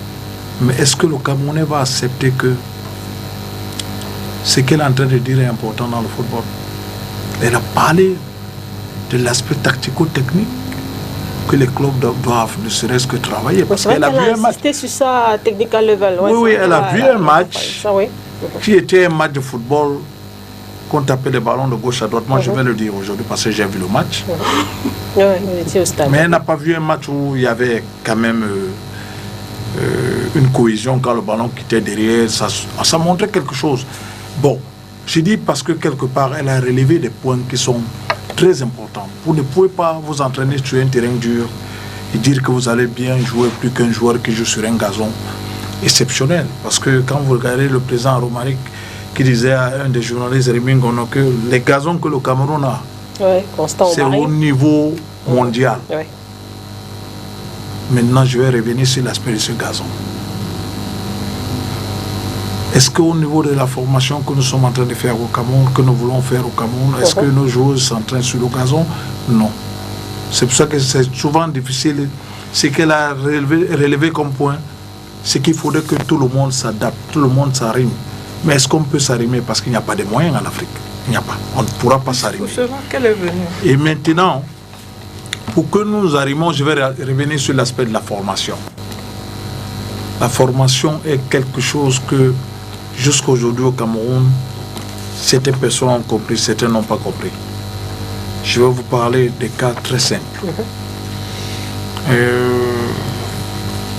Dans ma manière de penser, en ce qui concerne la formation des gardiens de but, peut-être aussi la formation d'un joueur de football. Est-ce que vous pensez que si j'ai une caméra ou j'ai un téléphone à côté de ma séance d'entraînement, qui filme ma séance d'entraînement, je montre cette séance d'entraînement aux joueurs qui ont participé à cette séance d'entraînement, ça peut changer quelque chose dans le football? Les gens vont me dire non. Beaucoup. Pourquoi non? Si. Non, je dis bien, madame, beaucoup vont me dire non. Je vais vous dire pourquoi. J'étais un jour à la brasserie, je venais d'arriver. J'étais en train de dire à quelqu'un que je peux faire une séance d'entraînement avec caméra. Je découvre bien après que les gardiens que je suis en train d'entraîner sont en train de mal faire. Je leur montre ce qu'ils sont en train de faire. Si c'est mal, nous tous, on va se corriger. Ça veut dire que la manière dont je suis en train de les entraîner, eux-mêmes, je l'ai fait en Afrique du Sud. Et parce que quelque part, j'ai été dans la plus grande école. Ça veut dire que la FIFA est venue pour 10 jours, 9 jours en Afrique du Sud pour nous former comme instructeurs d'entraîneurs de gardiens de but. Nous avons fait cette école. Bien sûr, il y avait des gars qui dormaient dedans, qui dormaient. Ça veut dire qu'au moment où on était en train de travailler, on travaillait jusqu'à 23 heures la nuit. Mais moi, je me suis dit que je dois apprendre pour arriver au niveau où je suis aujourd'hui. La façon dont je conçois les choses est différemment des autres personnes. Parce que vous ne pouvez pas imaginer que sans matériel, on ne peut pas faire devenir un joueur comme Messi ou comme Onana. On n'en a pas fait les séances d'entraînement comme il le fait depuis qu'il est à Barcelone. Il a été formé plus à Barcelone qu'au Cameroun. Tous nos joueurs qui quitteront aussi très tôt dans la jeunesse vont mieux se former que ceux qui se forment ici. Vous comprenez? Mais qu'est-ce que ça pose problème? Le problème qui est là, c'est facile de dire que nous avons des compétences. Commençons d'abord par des clubs. Ça veut dire que l'aspect est là. 2 ballons pour une équipe de football qui a 25 personnes. C'est possible ou c'est impossible? Qu'est-ce que nous allons faire dans cette séance d'entraînement? C'est jouer 2 camps. Mais quand je ne comprends pas. C'est fait courir les gens sur l'aspect physique. Le Cameroun est plus sur l'aspect physique. Ça veut dire que le Cameroun peut courir sans ballon. Maintenant, la course avec ballon est différente de la course avec sans ballon. C'est ce que nous ne comprenons pas. Ça veut dire qu'un préparateur physique te dit que je vais faire courir ses enfants. Mais sans toutefois savoir que le matériel, qui est le ballon, qui est l'outil du ballon, peut te faire courir plus que la course que tu fais sans ballon. Donc, c'est pour vous dire que, revenons un peu à ce que le président a dit. Je suis venu avec un projet ici au Cameroun, ADFC, 60 ballons. Un matériel de 32 sacs jusqu'aux caméras, jusqu'au matériel de bureau. Parce que je me suis dit que, en venant former ces jeunes joueurs, il faudrait que tout le monde, les entraîneurs, je les forme d'abord, comment on doit entraîner. On a adopté un système de jeu que j'avais déjà mis à PowerPoint. Comment nous devons entraîner les défenseurs, comment nous devons entraîner les milieux de terrain, comment nous devons entraîner les attaquants et les gardiens de but. Si vous doutez, je prends mon ordinateur, j'amène, tout le monde peut venir chez moi. Vous voyez ce que j'avais fait dans ce projet. Qu'est-ce qui s'est passé? J'étais comme directeur technique. Qu'est-ce qui s'est passé? J'ai trouvé d'autres mentalités dans mon pays et j'ai perdu tout. Un matériel de 7,5 millions. Où je parvenais même à donner des dons aux gens. Jusqu'au centre de formation aujourd'hui, vous allez à Bamenda, je le dis haut et fort aussi, il y a un centre de formation à Bamenda qui a eu le matériel jusqu'au filet que je les avais offert. Pourquoi? Tu es parti de Bamenda de Douala pour Bamenda? Non, parce qu'il m'a demandé, il m'avait dit qu'il avait besoin de matériel. C'est pour vous dire, Madame la Présidente, faisons un état de lieu. Je veux être entraîneur dans une équipe. J'ai été tout récemment dans une équipe comme la Dynamo de Douala, j'avais 3 ballons. J'étais obligé de démissionner. Avec 3 séances d'entraînement par semaine, j'étais obligé de démissionner. Parce que ce n'est pas professionnel. Je dis, moi, ce n'est pas professionnel. Vous comprenez un peu? Est-ce que tout le monde va dire que ce que Mabouka est en train de dire, c'est une fausseté? Je vais vous dire, il y a les entraîneurs camerounais qui acceptent de travailler comme ça, dans ce genre de conditions, parce qu'il s'est dit qu'il est en train de développer les joueurs. Mais entrons maintenant dans le développement, parce que c'est ce que nous sommes en train de parler. D'accord, rapidement. Dans ce développement, il faudrait qu'on essaie de faire l'essentiel. L'essentiel, c'est quoi? La base. Dans la formation de la base, il y a des critères. Il y a des choses qu'on ne néglige pas. La nutrition. Les séances d'entraînement doivent être théoriques et pratiques. Oui. Les séances d'entraînement doivent être bien dirigées avec le temps. Et nous devons, ne serait-ce que... C'est comme l'école. Comme tu quittes à l'école, il vient aux entraînements, c'est la même chose. Et le matériel doit être là. Le matériel adéquat. Ça veut dire que si vous dites qu'un joueur par ballon, allez vers, d'abord en vous disant que si je veux avoir une équipe de filles, j'ai 18 filles, on cherche 18 ballons. Comment nous devons chercher ces 18 ballons? C'est un exemple. Comment nous devons chercher ces 18 ballons? Comment nous pouvons faire pour que dès le départ, dès que nous commençons la séance d'entraînement, nous pouvons avoir ces 10 ballons? Allez chercher les partenaires, comme il a dit. Quand vous êtes crédible, d'abord, on va parler un peu de ce que je vais faire comme à l'école d'entraîneur et des gardiens de but au Cameroun. Je vais vous dire à quel niveau je suis déjà en janvier pour le matériel. Avant qu'on arrive en juillet, j'aurai tout le matériel. Donc, c'est juste des choses très faciles. Et il faudrait que cette femme qui est venue au Cameroun, qu'on tire des leçons. En tirant ces leçons, au niveau de la formation, des formateurs, au niveau des entraîneurs, des éducateurs, que tout le monde puisse ne serait-ce que faire l'essentiel. Oui, mais la présidente avec une remarque à faire et puis le président va réagir. Et vous en prie donc. Je voulais dire, au coach que vraiment, je suis sûr que vous ne connaissez pas les réalités du football féminin. Parce que le football féminin est différent du football masculin. Simple exemple. Quand tu as ton équipe du football masculin, tu es sûr d'avoir un peu de gain. Vous comprenez? Même si c'est après 100 ans, tu auras. Or, dans le football féminin, il n'y a que ta passion. Il n'y a que la passion. Il n'y a pas autre chose. Et je vous dis donc, nous sommes en Afrique et nous sommes dans un pays sous-développé. Si chez les hommes, des équipes masculines, on n'a pas tout ce matériel, mais vous parlez comme si vous rêvez. Qu'est-ce que vous attendez des équipes du football féminin? Ne rêvons pas. Moi, j'ai été éclairé quand je vous ai vu dernièrement. Vous ne pouvez pas venir avec votre formation, vous dites que je m'en vais dans le club. C'est Dynamo de Douala. Mais j'ai dit, est-ce que le coach est sérieux? Est-ce qu'il est... Comment il a pu faire pour arriver dans ce club de Dynamo? Puisqu'on connaît ce qui se passe partout, on connaît les clubs, les sérieux, les non sérieux. Bah, quand vous aviez démissionné, j'ai dit que mais vous aviez fait semblant de démissionner. Démissionner parce que vous êtes Camerounais, vous connaissez tout ce qui se passe et en arrivant, vous ne pouvez pas vous engager dans un club sans toutefois avoir la visibilité. Non, non, mais je suis venu... D'accord, ce n'est pas le sujet. Ce n'est pas le sujet. Juste pour ce n'est pas le sujet. La parole était au président Tarana Fouda, justement. Parce que docteur Ngo a tiré sur les promoteurs. Non, je n'ai pas tiré sur les promoteurs. Que la faute est aussi aux promoteurs. Oui. Mais moi, c'est clair. Président, je vais vous révéler une chose. Dans les années 90, le niveau du football dans cette ville de Douala était très élevé. Avec les Cosmos, les Jouvencel, avec les Caïmans, le niveau était très élevé. Oui, justice. Et malheureusement, après, tout est tombé. Et il y a eu une autre génération avec Ngondin Kam, Bekombo, qui est allée aux États-Unis. Pour moi, c'était la meilleure joueuse. Elle croyait pouvoir aller jouer aux États-Unis, mais là-bas, il faut être universitaire. Elle était même partie avec Djanga. C'est l'écrit qui, elle, est revenue. Et je veux nous, quand on lançait, même à Boudi, à jouer en Ngondin Kam, Boudi Ngene, je vais vous dire que lorsque Sawa s'est créé, le président que nous avons sollicité nous a dit « Je n'aime pas le football, mais je vais mettre les moyens parce que d'ici 4-5 ans, on pourra placer une joueuse. » Moi, c'est un business.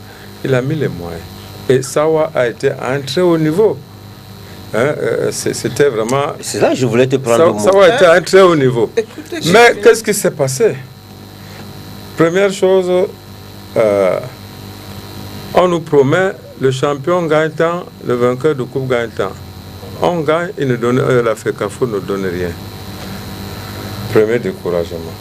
Deuxième découragement, on fait une saison, on nous dit la saison prochaine, il n'y aura pas championnat. On est en première division, il n'y aura pas championnat la saison prochaine. Ce n'est pas possible. Nous avons été obligés d'aller voir Feu le Paco, qui était député, qui nous a donné 1 million pour organiser un tournoi au niveau de Douala. Et vraiment, c'était couru à l'esplanade de Bepandala. C'était très couru pendant les vacances. Et qu'est-ce qui s'est passé après? On a essayé de relancer l'équipe. Mais, vous voyez, quand on suspend 8 équipes, le président a dit que ça ne vaut pas la peine. Il a laissé tomber. Nous nous sommes dit qu'on ne peut pas laisser ça tomber. On a pris les morceaux, on a essayé de recoller. C'est ça le savoir d'aujourd'hui. C'est pour dire qu'il y a le découragement de l'instance fêtière. Parce que je suis bien content que les gens disent que quand vous créez une équipe, ce n'est pas pour attendre les subventions. Mais attendez, la FECAFOOT a les subventions de la FIFA. La FECAFOOT a beaucoup de subventions. Les goals, combien, goals ceci, goals cela. Tout cela amène l'argent. Et il y a des sponsors. J'ai eu à dire un jour à quelqu'un que mais c'est pas possible. Quand vous avez un président, directeur général comme M. Iya Mohamed, qu'est-ce que ça lui coûte d'aller voir un autre directeur général, par exemple de Camtel, pour lui dire que j'ai besoin que tu m'aides au football féminin, trouve-moi 50 millions. De directeur à directeur, ça va passer. Il ne donnera peut-être pas les 50, mais il donnera peut-être la moitié. Ça marche. Mais quand vous mettez en place une commission de marketing où il y a des inconnus, il va aller voir quel directeur pour le convaincre. C'est tout cela qui freine le développement. Mais nous tous, nous voulons le développement, mais il y a ce découragement qui vient du haut. C'est bien, vous avez un projet, Estuaire, un projet, mais vous savez, le statut, la crédibilité de quelqu'un, c'est aussi son statut. Docteur Ngo, c'est un statut. Et non, il faut le dire. Oui, Docteur Ngo, c'est un statut. Et ça vous met en relation avec beaucoup de personnes et vous pouvez utiliser ces relations-là, ce statut-là pour ces relations, Président, pour des partenariats. Président, oui. Sauf que je voudrais te dire que tu as peut-être oublié qu'en 2004, quand je commence la réflexion sur Estuaire, c'est vous et d'autres présidents de clubs, nous nous retrouvons à Deido dans un bar en plein air et c'est vous qui me donnez les rouages du football féminin. Et c'est vous qui m'encouragez à faire ce football féminin. On est en 2004. Tout ce que je veux poser. Non, j'en viens. On est en 2004 et Sawa est ma référence. Oui. Sawa est ma référence et je dis au coach, on ne peut pas faire moins bien que Sawa parce que Sawa faisait bien. Maintenant, si Sawa est tombé dans les travers, je ne veux pas savoir ce qui a causé l'accident. Il faut savoir. Non, Sawa s'est éloigné de la norme. Ce n'est pas c'est parce que Sawa avec une équipe, Sawa avec une équipe super disciplinée, super compétitive. Toutes les joueuses voulaient aller jouer à Sawa à l'époque. C'était l'une des références au niveau de la région du littoral. Estuaire s'en est inspiré. Ça veut dire que nous nous retrouvons dans une situation où, pendant que je m'inspire de Sawa pour grandir, Sawa lui plonge et veut que je plonge avec lui. C'est ça le problème. Pourquoi Vous êtes dans la formation, nous on fait la compétition. Oui, mais justement, je voudrais poser une question simple. Oui, présidente. Est-ce que l'état Estuaire Filles est au top? Non, Estuaire Filles n'est pas au top, mais l'ambition d'Estuaire Filles, c'est attention. La différence entre le projet de l'association sportive de l'Estuaire et un club comme Sawa, c'est que Sawa veut être champion du Cameroun. Oui, non, Estuaire veut que ses joueuses aient un avenir. Voilà. C'est deux choses complètement différentes. Et je dis que... Elle doit poser la question dans le fond. Qu'est-ce qui est fait? Quel est le projet, justement, par exemple, concernant la branche féminine? La formation. Mais c'est la formation. Je parle sur le compteur de la présidente. C'est la formation. Pour que ma formation soit de qualité, j'ai une politique de formation des formateurs qui a amené une joueuse qu'elle connaît très bien, qui est son amie personnelle, qui est Anne-Marie, qu'on a prise joueuse, qu'on a formée jusqu'au niveau FIFA et qui aujourd'hui entraîne en Afrique du Sud. C'est notre politique qui a amené Anne-Marie à ce niveau. Notre satisfaction, c'est... Elle est au Bénin actuellement. Oui, notre satisfaction, c'est le devenir de l'individu. Alors que la satisfaction des autres promoteurs, c'est le devenir de leur club. À partir de là, la vision est complètement différente. Et une autre révélation. Attends, j'en viens. Oui. Je persiste, je vais révéler ce que la présidente ne sait pas, c'est que pendant 3 ans, elle a personnellement supervisé nos entraînements. Je suis d'accord. Pendant plus de 3 ans, elle a personnellement supervisé nos entraînements. Parce que vu d'une chose d'Estuaire, vous avez vu quelles sont vos difficultés. Vous avez vu cette interview. Mais je n'étais pas seul, vous l'avez vu. C'est pour cela que je dis c'est le problème qui se pose au littoral. Hein? J'ai jamais dit qu'il n'y a pas de problème.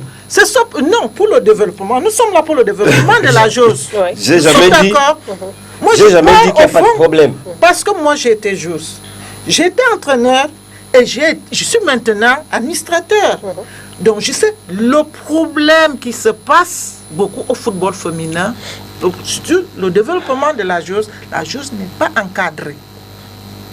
La chose n'est pas encadrée. Je ne sais pas comment fait le docteur. Mais quand vous voyez... Le docteur a les mêmes difficultés que non, vous. je vais vous faire une autre révélation, docteur.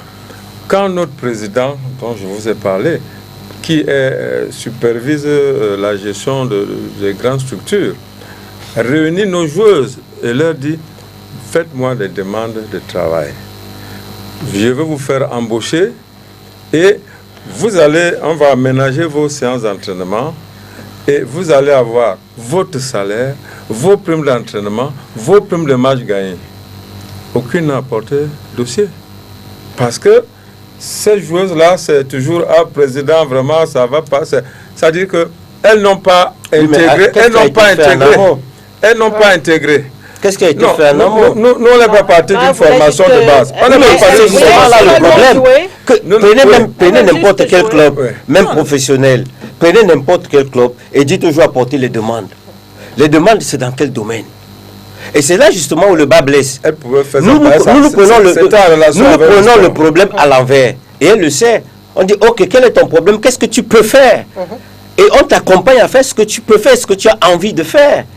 Quand vous prenez un groupe de joueuses, disons la moyenne, c'est moyenne de CEP, vous dites apportez vos demandes.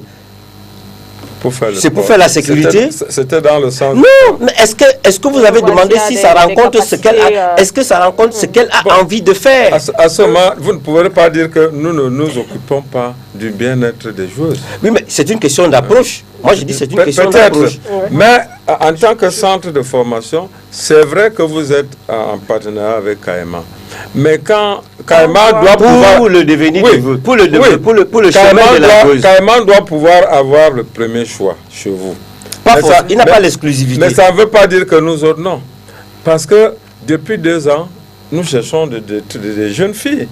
Mais on se heurte souvent. À mon refus. Manarata a eu à gérer 45 joueuses. 72. On s'est demandé, mais qu'est-ce que c'est problème de moyens avec ces joueuses-là? Bon, ok. C'est dans le mauvais exemple. Est-ce qu'il est possible de faire une équipe de football, avec 72. Une seule catégorie, avec 72 joueuses? Voilà donc ce n'est pas possible. Même avec le problème, ce n'est pas possible. Le problème du développement de la joueuse, c'est sur le plan technique. Hein? Les clubs du football féminin n'ont pas de bons techniciens. Ça, il faut le dire. C'est pour ça qu'il faut développer la politique de formation des formateurs. Il faut le dire, il n'y a pas de bons techniciens. Parce que quand vous voyez certaines équipes de première division, c'est lamentable. Vous regardez, vous jetez. Parce que quand l'expert, l'autre jour, on voyait le match, elle posait la question comment ça se passe, comment est-ce que on sent qu'il n'y a pas de fondamentaux. Je parle sous ton contrôle, président. Donc il y a un gros problème. Un gros problème sur le plan technique. Oui, je parle sous le contrôle de la présidente. La plupart de mes entraîneurs sont des gens qui sont arrivés comme joueurs et qui sont entrés dans le cursus de formation pour devenir aujourd'hui des grands entraîneurs. Je suis d'accord avec si vous voulez une formation de haut niveau, c'est d'abord le formateur. Sauf que ce qui se passe, je ne dis pas que c'est le cas de Sawa. Je me lève le matin, je veux créer un club qui s'appelle, je ne sais pas, Téléphone Club du Bombari. Et puis, je me dis, il me faut d'abord des joueurs. C'est quand les joueurs sont sur le terrain que je dis, il faut un entraîneur. C'est pas ça la démarche. Ça, c'est vrai. C'est pas ça la démarche. La démarche, quand tu as fini de concevoir ton projet, je veux créer un centre de formation des gardiens de but. Ce n'est pas le gardien de but qu'il me faut en premier. C'est un formateur des gardiens de but qu'il me faut en premier. Et le matériel de formation en deuxième. Et tel que nous sommes dans notre contexte camerounais, le matériel. Quand on va voir, quand tu vas faire une bonne séance, une deuxième bonne séance, les nouvelles vont aller dans la ville et les gardiens vont venir te retrouver. Quand nous prenons le chemin inverse, ça crée des problèmes. Vous ne pouvez pas avoir, j'ai vu un club de première division qui a 72 joueuses, mais n'arrive pas à avoir un bon technicien. Ah, ça c'est ce que j'ai dit. Et le résultat était clair. Vous savez pourquoi? Moi, je vais vous répondre. Et Fouda m'a taquiné sur le terrain. Je vais donné toutes ces choses. Je sais pourquoi. Je vais vous parler, je suis un an au Cameroun. Vous ne pouvez pas savoir que celui qui est directeur technique dans ce centre, c'est un entraîneur de première division qui a pris son ami au quartier et l'a mis là-dedans. Mais c'est ça. Qui n'est pas bien formé.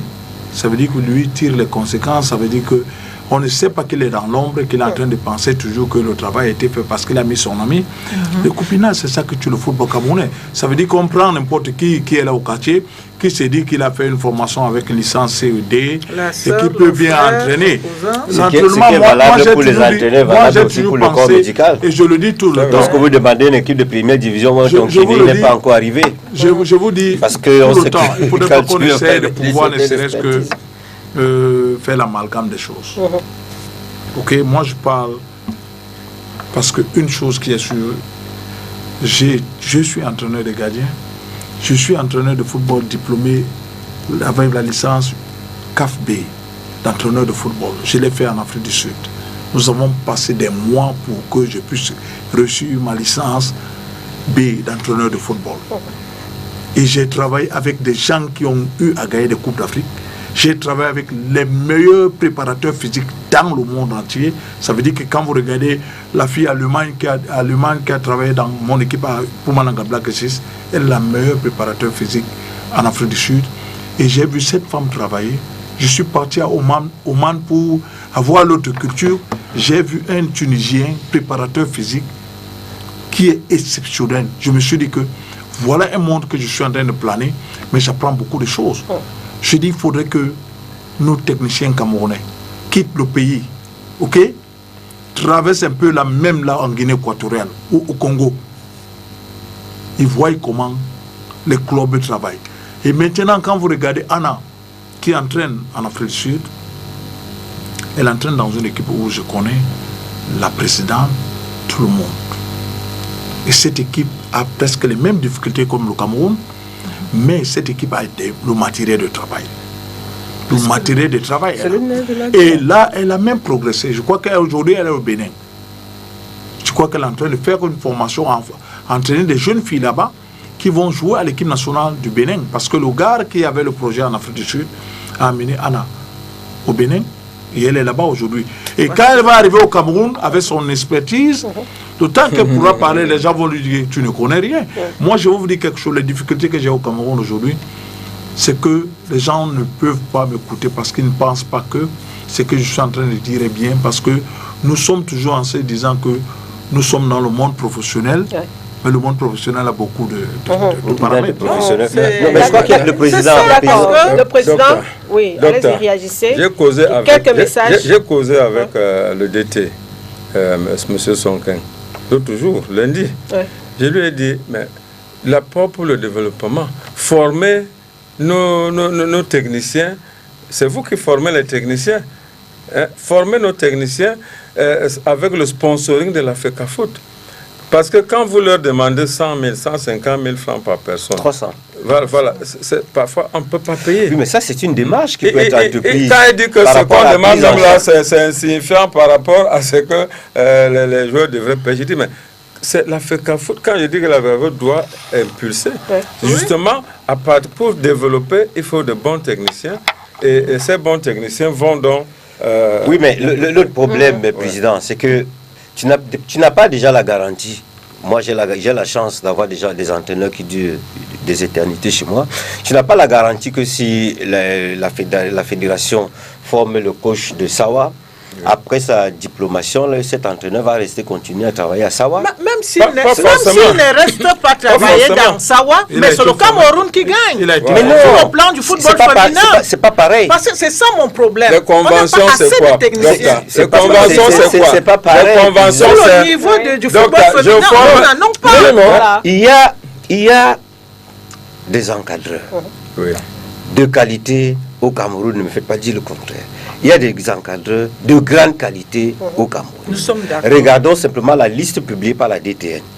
Le véritable problème, c'est que lorsque Joseph veut créer son académie, il va chez lui à Barré chercher son petit frère pour venir être entraîneur. Docteur, il faut dire les choses telles qu'elles sont. Ce n'est pas parce qu'on n'a pas la vérité.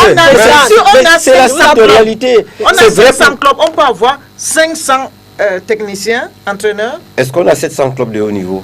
Non, jusqu'à... C'est On a dit qu'on commence par la base. Oui, mais Il faut commencer par la base. Moi, je crois que la au niveau de la ville de Douala, pour ce qui est au moins le football des jeunes, la plupart des promoteurs, la plupart des académies ont des entraîneurs formés. Je suis d'accord. Pour la plupart, chez les Non, hommes. je suis d'accord. Il s'agit du football féminin. Il s'agit du football féminin. Le football jeune, on en Il leur parlera manque une de autre fois. matériel. Au football féminin encore quand même plus. une experte FIFA avant qu'elle ne parte. Je suis en train d'entreprendre les démarches pour la remplacer. Docteur, Je parle du football féminin. docteur, Tout à fait, tout à fait, quand on président. forme, si la gestion technique se décide à former nos encadreurs, les conventions sont signées. Nous vous formons pour le football féminin. Parce que cette DT-là a une liste pour dire que toi, tu peux entraîner en Ligue 1, toi, tu ne peux entraîner qu'en Ligue 2, toi, c'est en Ligue régionale. C'est dispatché comme ça. Donc, ils dispatchent aussi, comme la FIFA fait, les filles maintenant, le football féminin doit être officié par des femmes. Donc, nous allons aussi dans ce genre de convention. On forme les gens pour le football féminin. D'accord. Oui. Le football féminin n'a pas assez de moyens. Quand un club du football féminin essaie d'aller vers un technicien, il crée d'abord, il y a un problème de genre. Il ne veut pas du tout entraîner les filles parce qu'il dit qu'il n'y a pas une visibilité. Moi, je vous dis, j'étais Mais qui crée la entraîneur. visibilité? Mais il n'y a pas de visibilité l'ensemble, chez les joueurs, dans le football féminin. La petite fille n'a pas de visibilité, nous tous on le sait. Hein? Mais c'est maintenant que les retombées essaient de venir. Hein? À l'époque, on commençait, Donc, les enfants, il n'y quand avait pas la télé. vous demandez, quand une équipe de football féminin demande un coach, c'est tout un problème.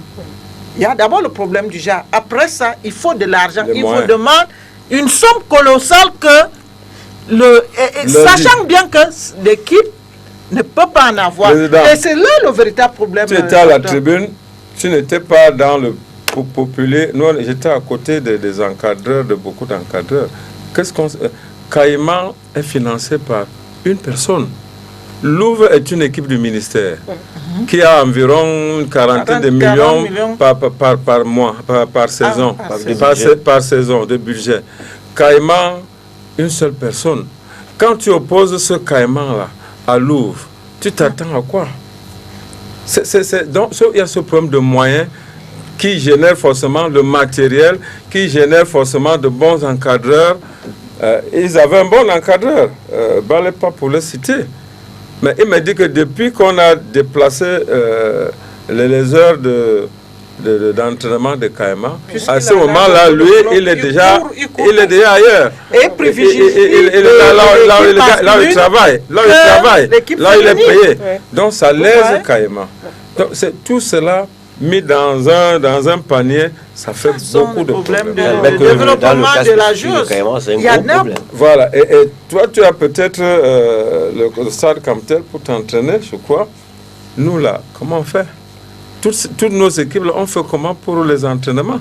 On cherche des terrains vagues. Ça, on s'est entraîné à Camtel à l'époque. Ouais. Il vous a pris un exemple. On s'entraînait en Mbopia, un très bon stade. Mais après, on vous dit que non, on ne veut pas, on ne veut plus. Voilà, il nous reste moins de 10 minutes et quelques messages avant de poursuivre. Je pense que cette visite de l'experte, parlant évidemment de cela, a surpris les responsables du football féminin parce que toutes les programmations avaient déjà été faites. En tout cas, ces visites voilà, je crois que c'est l'essentiel de son message. L'UEFA ne peut rien. Tous nos dirigeants Aristide Néou depuis Douala, on reste un peu courtois quand même. Je crois que ça n'a pas surpris ce qu'il dit là. Ouais. Cette visite ne nous a pas surpris. Il y a un programme qui a été publié. Il y avait quand même une programmation des matchs. Nous avons seulement, nous n'avons pas compris qu'en 10 jours, qu'il n'y a qu'une seule journée pour Douala, qui est le berceau du football féminin. C'est tout. On n'a pas été un seul jour. Mais pourtant, donc, vous l'avez souligné lors de cette rencontre, ce problème aussi qu'il faut absolument que les filles puissent jouer à Yaoundé pour être... La visibilité. Oui, il y a un exode massif de joueuses de Douala vers les entraîneurs nationaux demandent au meilleur du littoral de jouer à Yaoundé. Ils ne font pas le déplacement pour le littoral. Tous les entraîneurs nationaux restent à Yaoundé. Ce qui fait donc que toutes les joueuses, toutes les filles vont à Yaoundé parce qu'ils savent que là-bas, il y a une visibilité. Mais ça, c'est encore un autre facteur de Il y a une liste de discrimination, parce que chez les hommes, on fait le tour du Cameroun pour faire la détection, mais chez les femmes, c'est pas le cas. Les entraîneurs ne font pas le tour du Cameroun. C'est ça. J'en veux au coach Zabo, parce qu'il est de Douala et il ne jette pas... Il n'est pas principal. Non, principal ou adjoint, vraiment, quand il y a symbiose, ça marche. Il y a aussi une autre question que je voulais vous poser, Dr Ngor. Ça, vous l'avez aussi soulevé lors de cette visite dans vos installations. Le fait que les filles commencent à jouer au football tard, parce que les parents préfèrent plus encourager les jeunes garçons à pratiquer le football que les filles. C'est un constat que nous avons fait au niveau de notre association. Jusqu'en 2006, il était très difficile d'avoir des parents qui spontanément viennent... C'était vraiment difficile parce que même la dame a eu ce problème au départ. Et je peux vous assurer qu'il y a des joueuses pour lesquelles j'ai signé des engagements auprès des parents pour qu'elles jouent au football. J'ai dit des engagements signés et légalisés où le parent vient dire que non, donne-moi l'engagement que... Et il y a tout ce qui est autour de ça. Et il y a tout ce qui est autour du football féminin. La maman, les parents qui se disent, nous on veut que notre famille, notre fille, notre jeune fille crée une famille. Quand elle va jouer au football, elle ne va pas se marier, elle ne va pas faire d'enfants. C'est les tabous qui existent et c'est tout ce qui entoure. Avec avec l'engouement de la dernière gamme, ça a changé et ça a un peu baissé l'âge du début de l'entrée des filles dans les centres de formation. Mais si vous dites que vous voulez les garçons de 4 ans au football, vous en avez 400. C'est simple. Mais si vous dites que vous voulez les filles de 4 ans, on n'en verra aucune. Le problème de football de filles, c'est exactement, c'est un problème déjà au Cameroun. Hein? C'est un problème de mentalité. Vous allez voir. C'est clair, c'est comme dans les écoles. Quand le parent a une fille et un garçon, il préfère envoyer le garçon à l'école. Il dit à la fille, faut attendre. C'est les mêmes choses qui arrivent. Mais c'est un peu le reflet de notre Oui, c'est le reflet de notre société. Oui, d'accord. C'est ça. C'est ça. Je suis d'accord, mais je voulais aller au-delà. Non, je voudrais dire le reflet de la société camerounaise. La fille est faite pour la famille, pour la société, pour encadrer les enfants. Nous sommes d'accord. Ça change depuis que nous jouons le Coupe du Monde. Depuis qu'on a joué la CAN, depuis qu'on a joué la CAN en 2016, beaucoup de choses ont changé. Mais bien, c'est ce que je dis. Les parents qui viennent vous dire, j'ai ma petite fille là, parce qu'ils ont vu que ça donne, il y a une visibilité, il y a ceci, il y a cela. Nous, on dit exactement la même chose. Sauf que le nombre de personnes qui t'apportent les garçons et le nombre de filles, le nombre de parents qui t'apportent des filles, c'est extrêmement difficile. Et je me rappelle qu'à l'époque, j'avais pour coach des filles, Christian Yonsek, on a pris toute une journée pour chercher un parent, pour supplier le parent pour qu'il puisse signer la demande de licence de sa fille, qui était une excellente joueuse pourtant, et qui avait un grand avenir. Elle dit que votre histoire là, je ne suis pas là. On s'est retrouvé en train de supplier. Mais aujourd'hui, c'est l'inverse, c'est le parent qui te dit... il y a quand même eu un changement. Le parent est capable, chez le garçon, le parent est capable de te dire que même comme tu n'as pas rempli, je signe à blanc pour que tu restes rempli. Donc le parent est capable de te donner un chèque en blanc pour le garçon, mais ce qui n'est pas encore le cas chez la fille. Le problème déjà, par exemple, tout à l'heure. Oui, mais c'est... Ce qu'il faut aussi, c'est la programmation. En ce moment, on ne sait pas quand est-ce que la division régionale va démarrer. Et depuis 3 mois, on est dans les séances d'entraînement. Tout cela gêne ce développement, ce mouvement.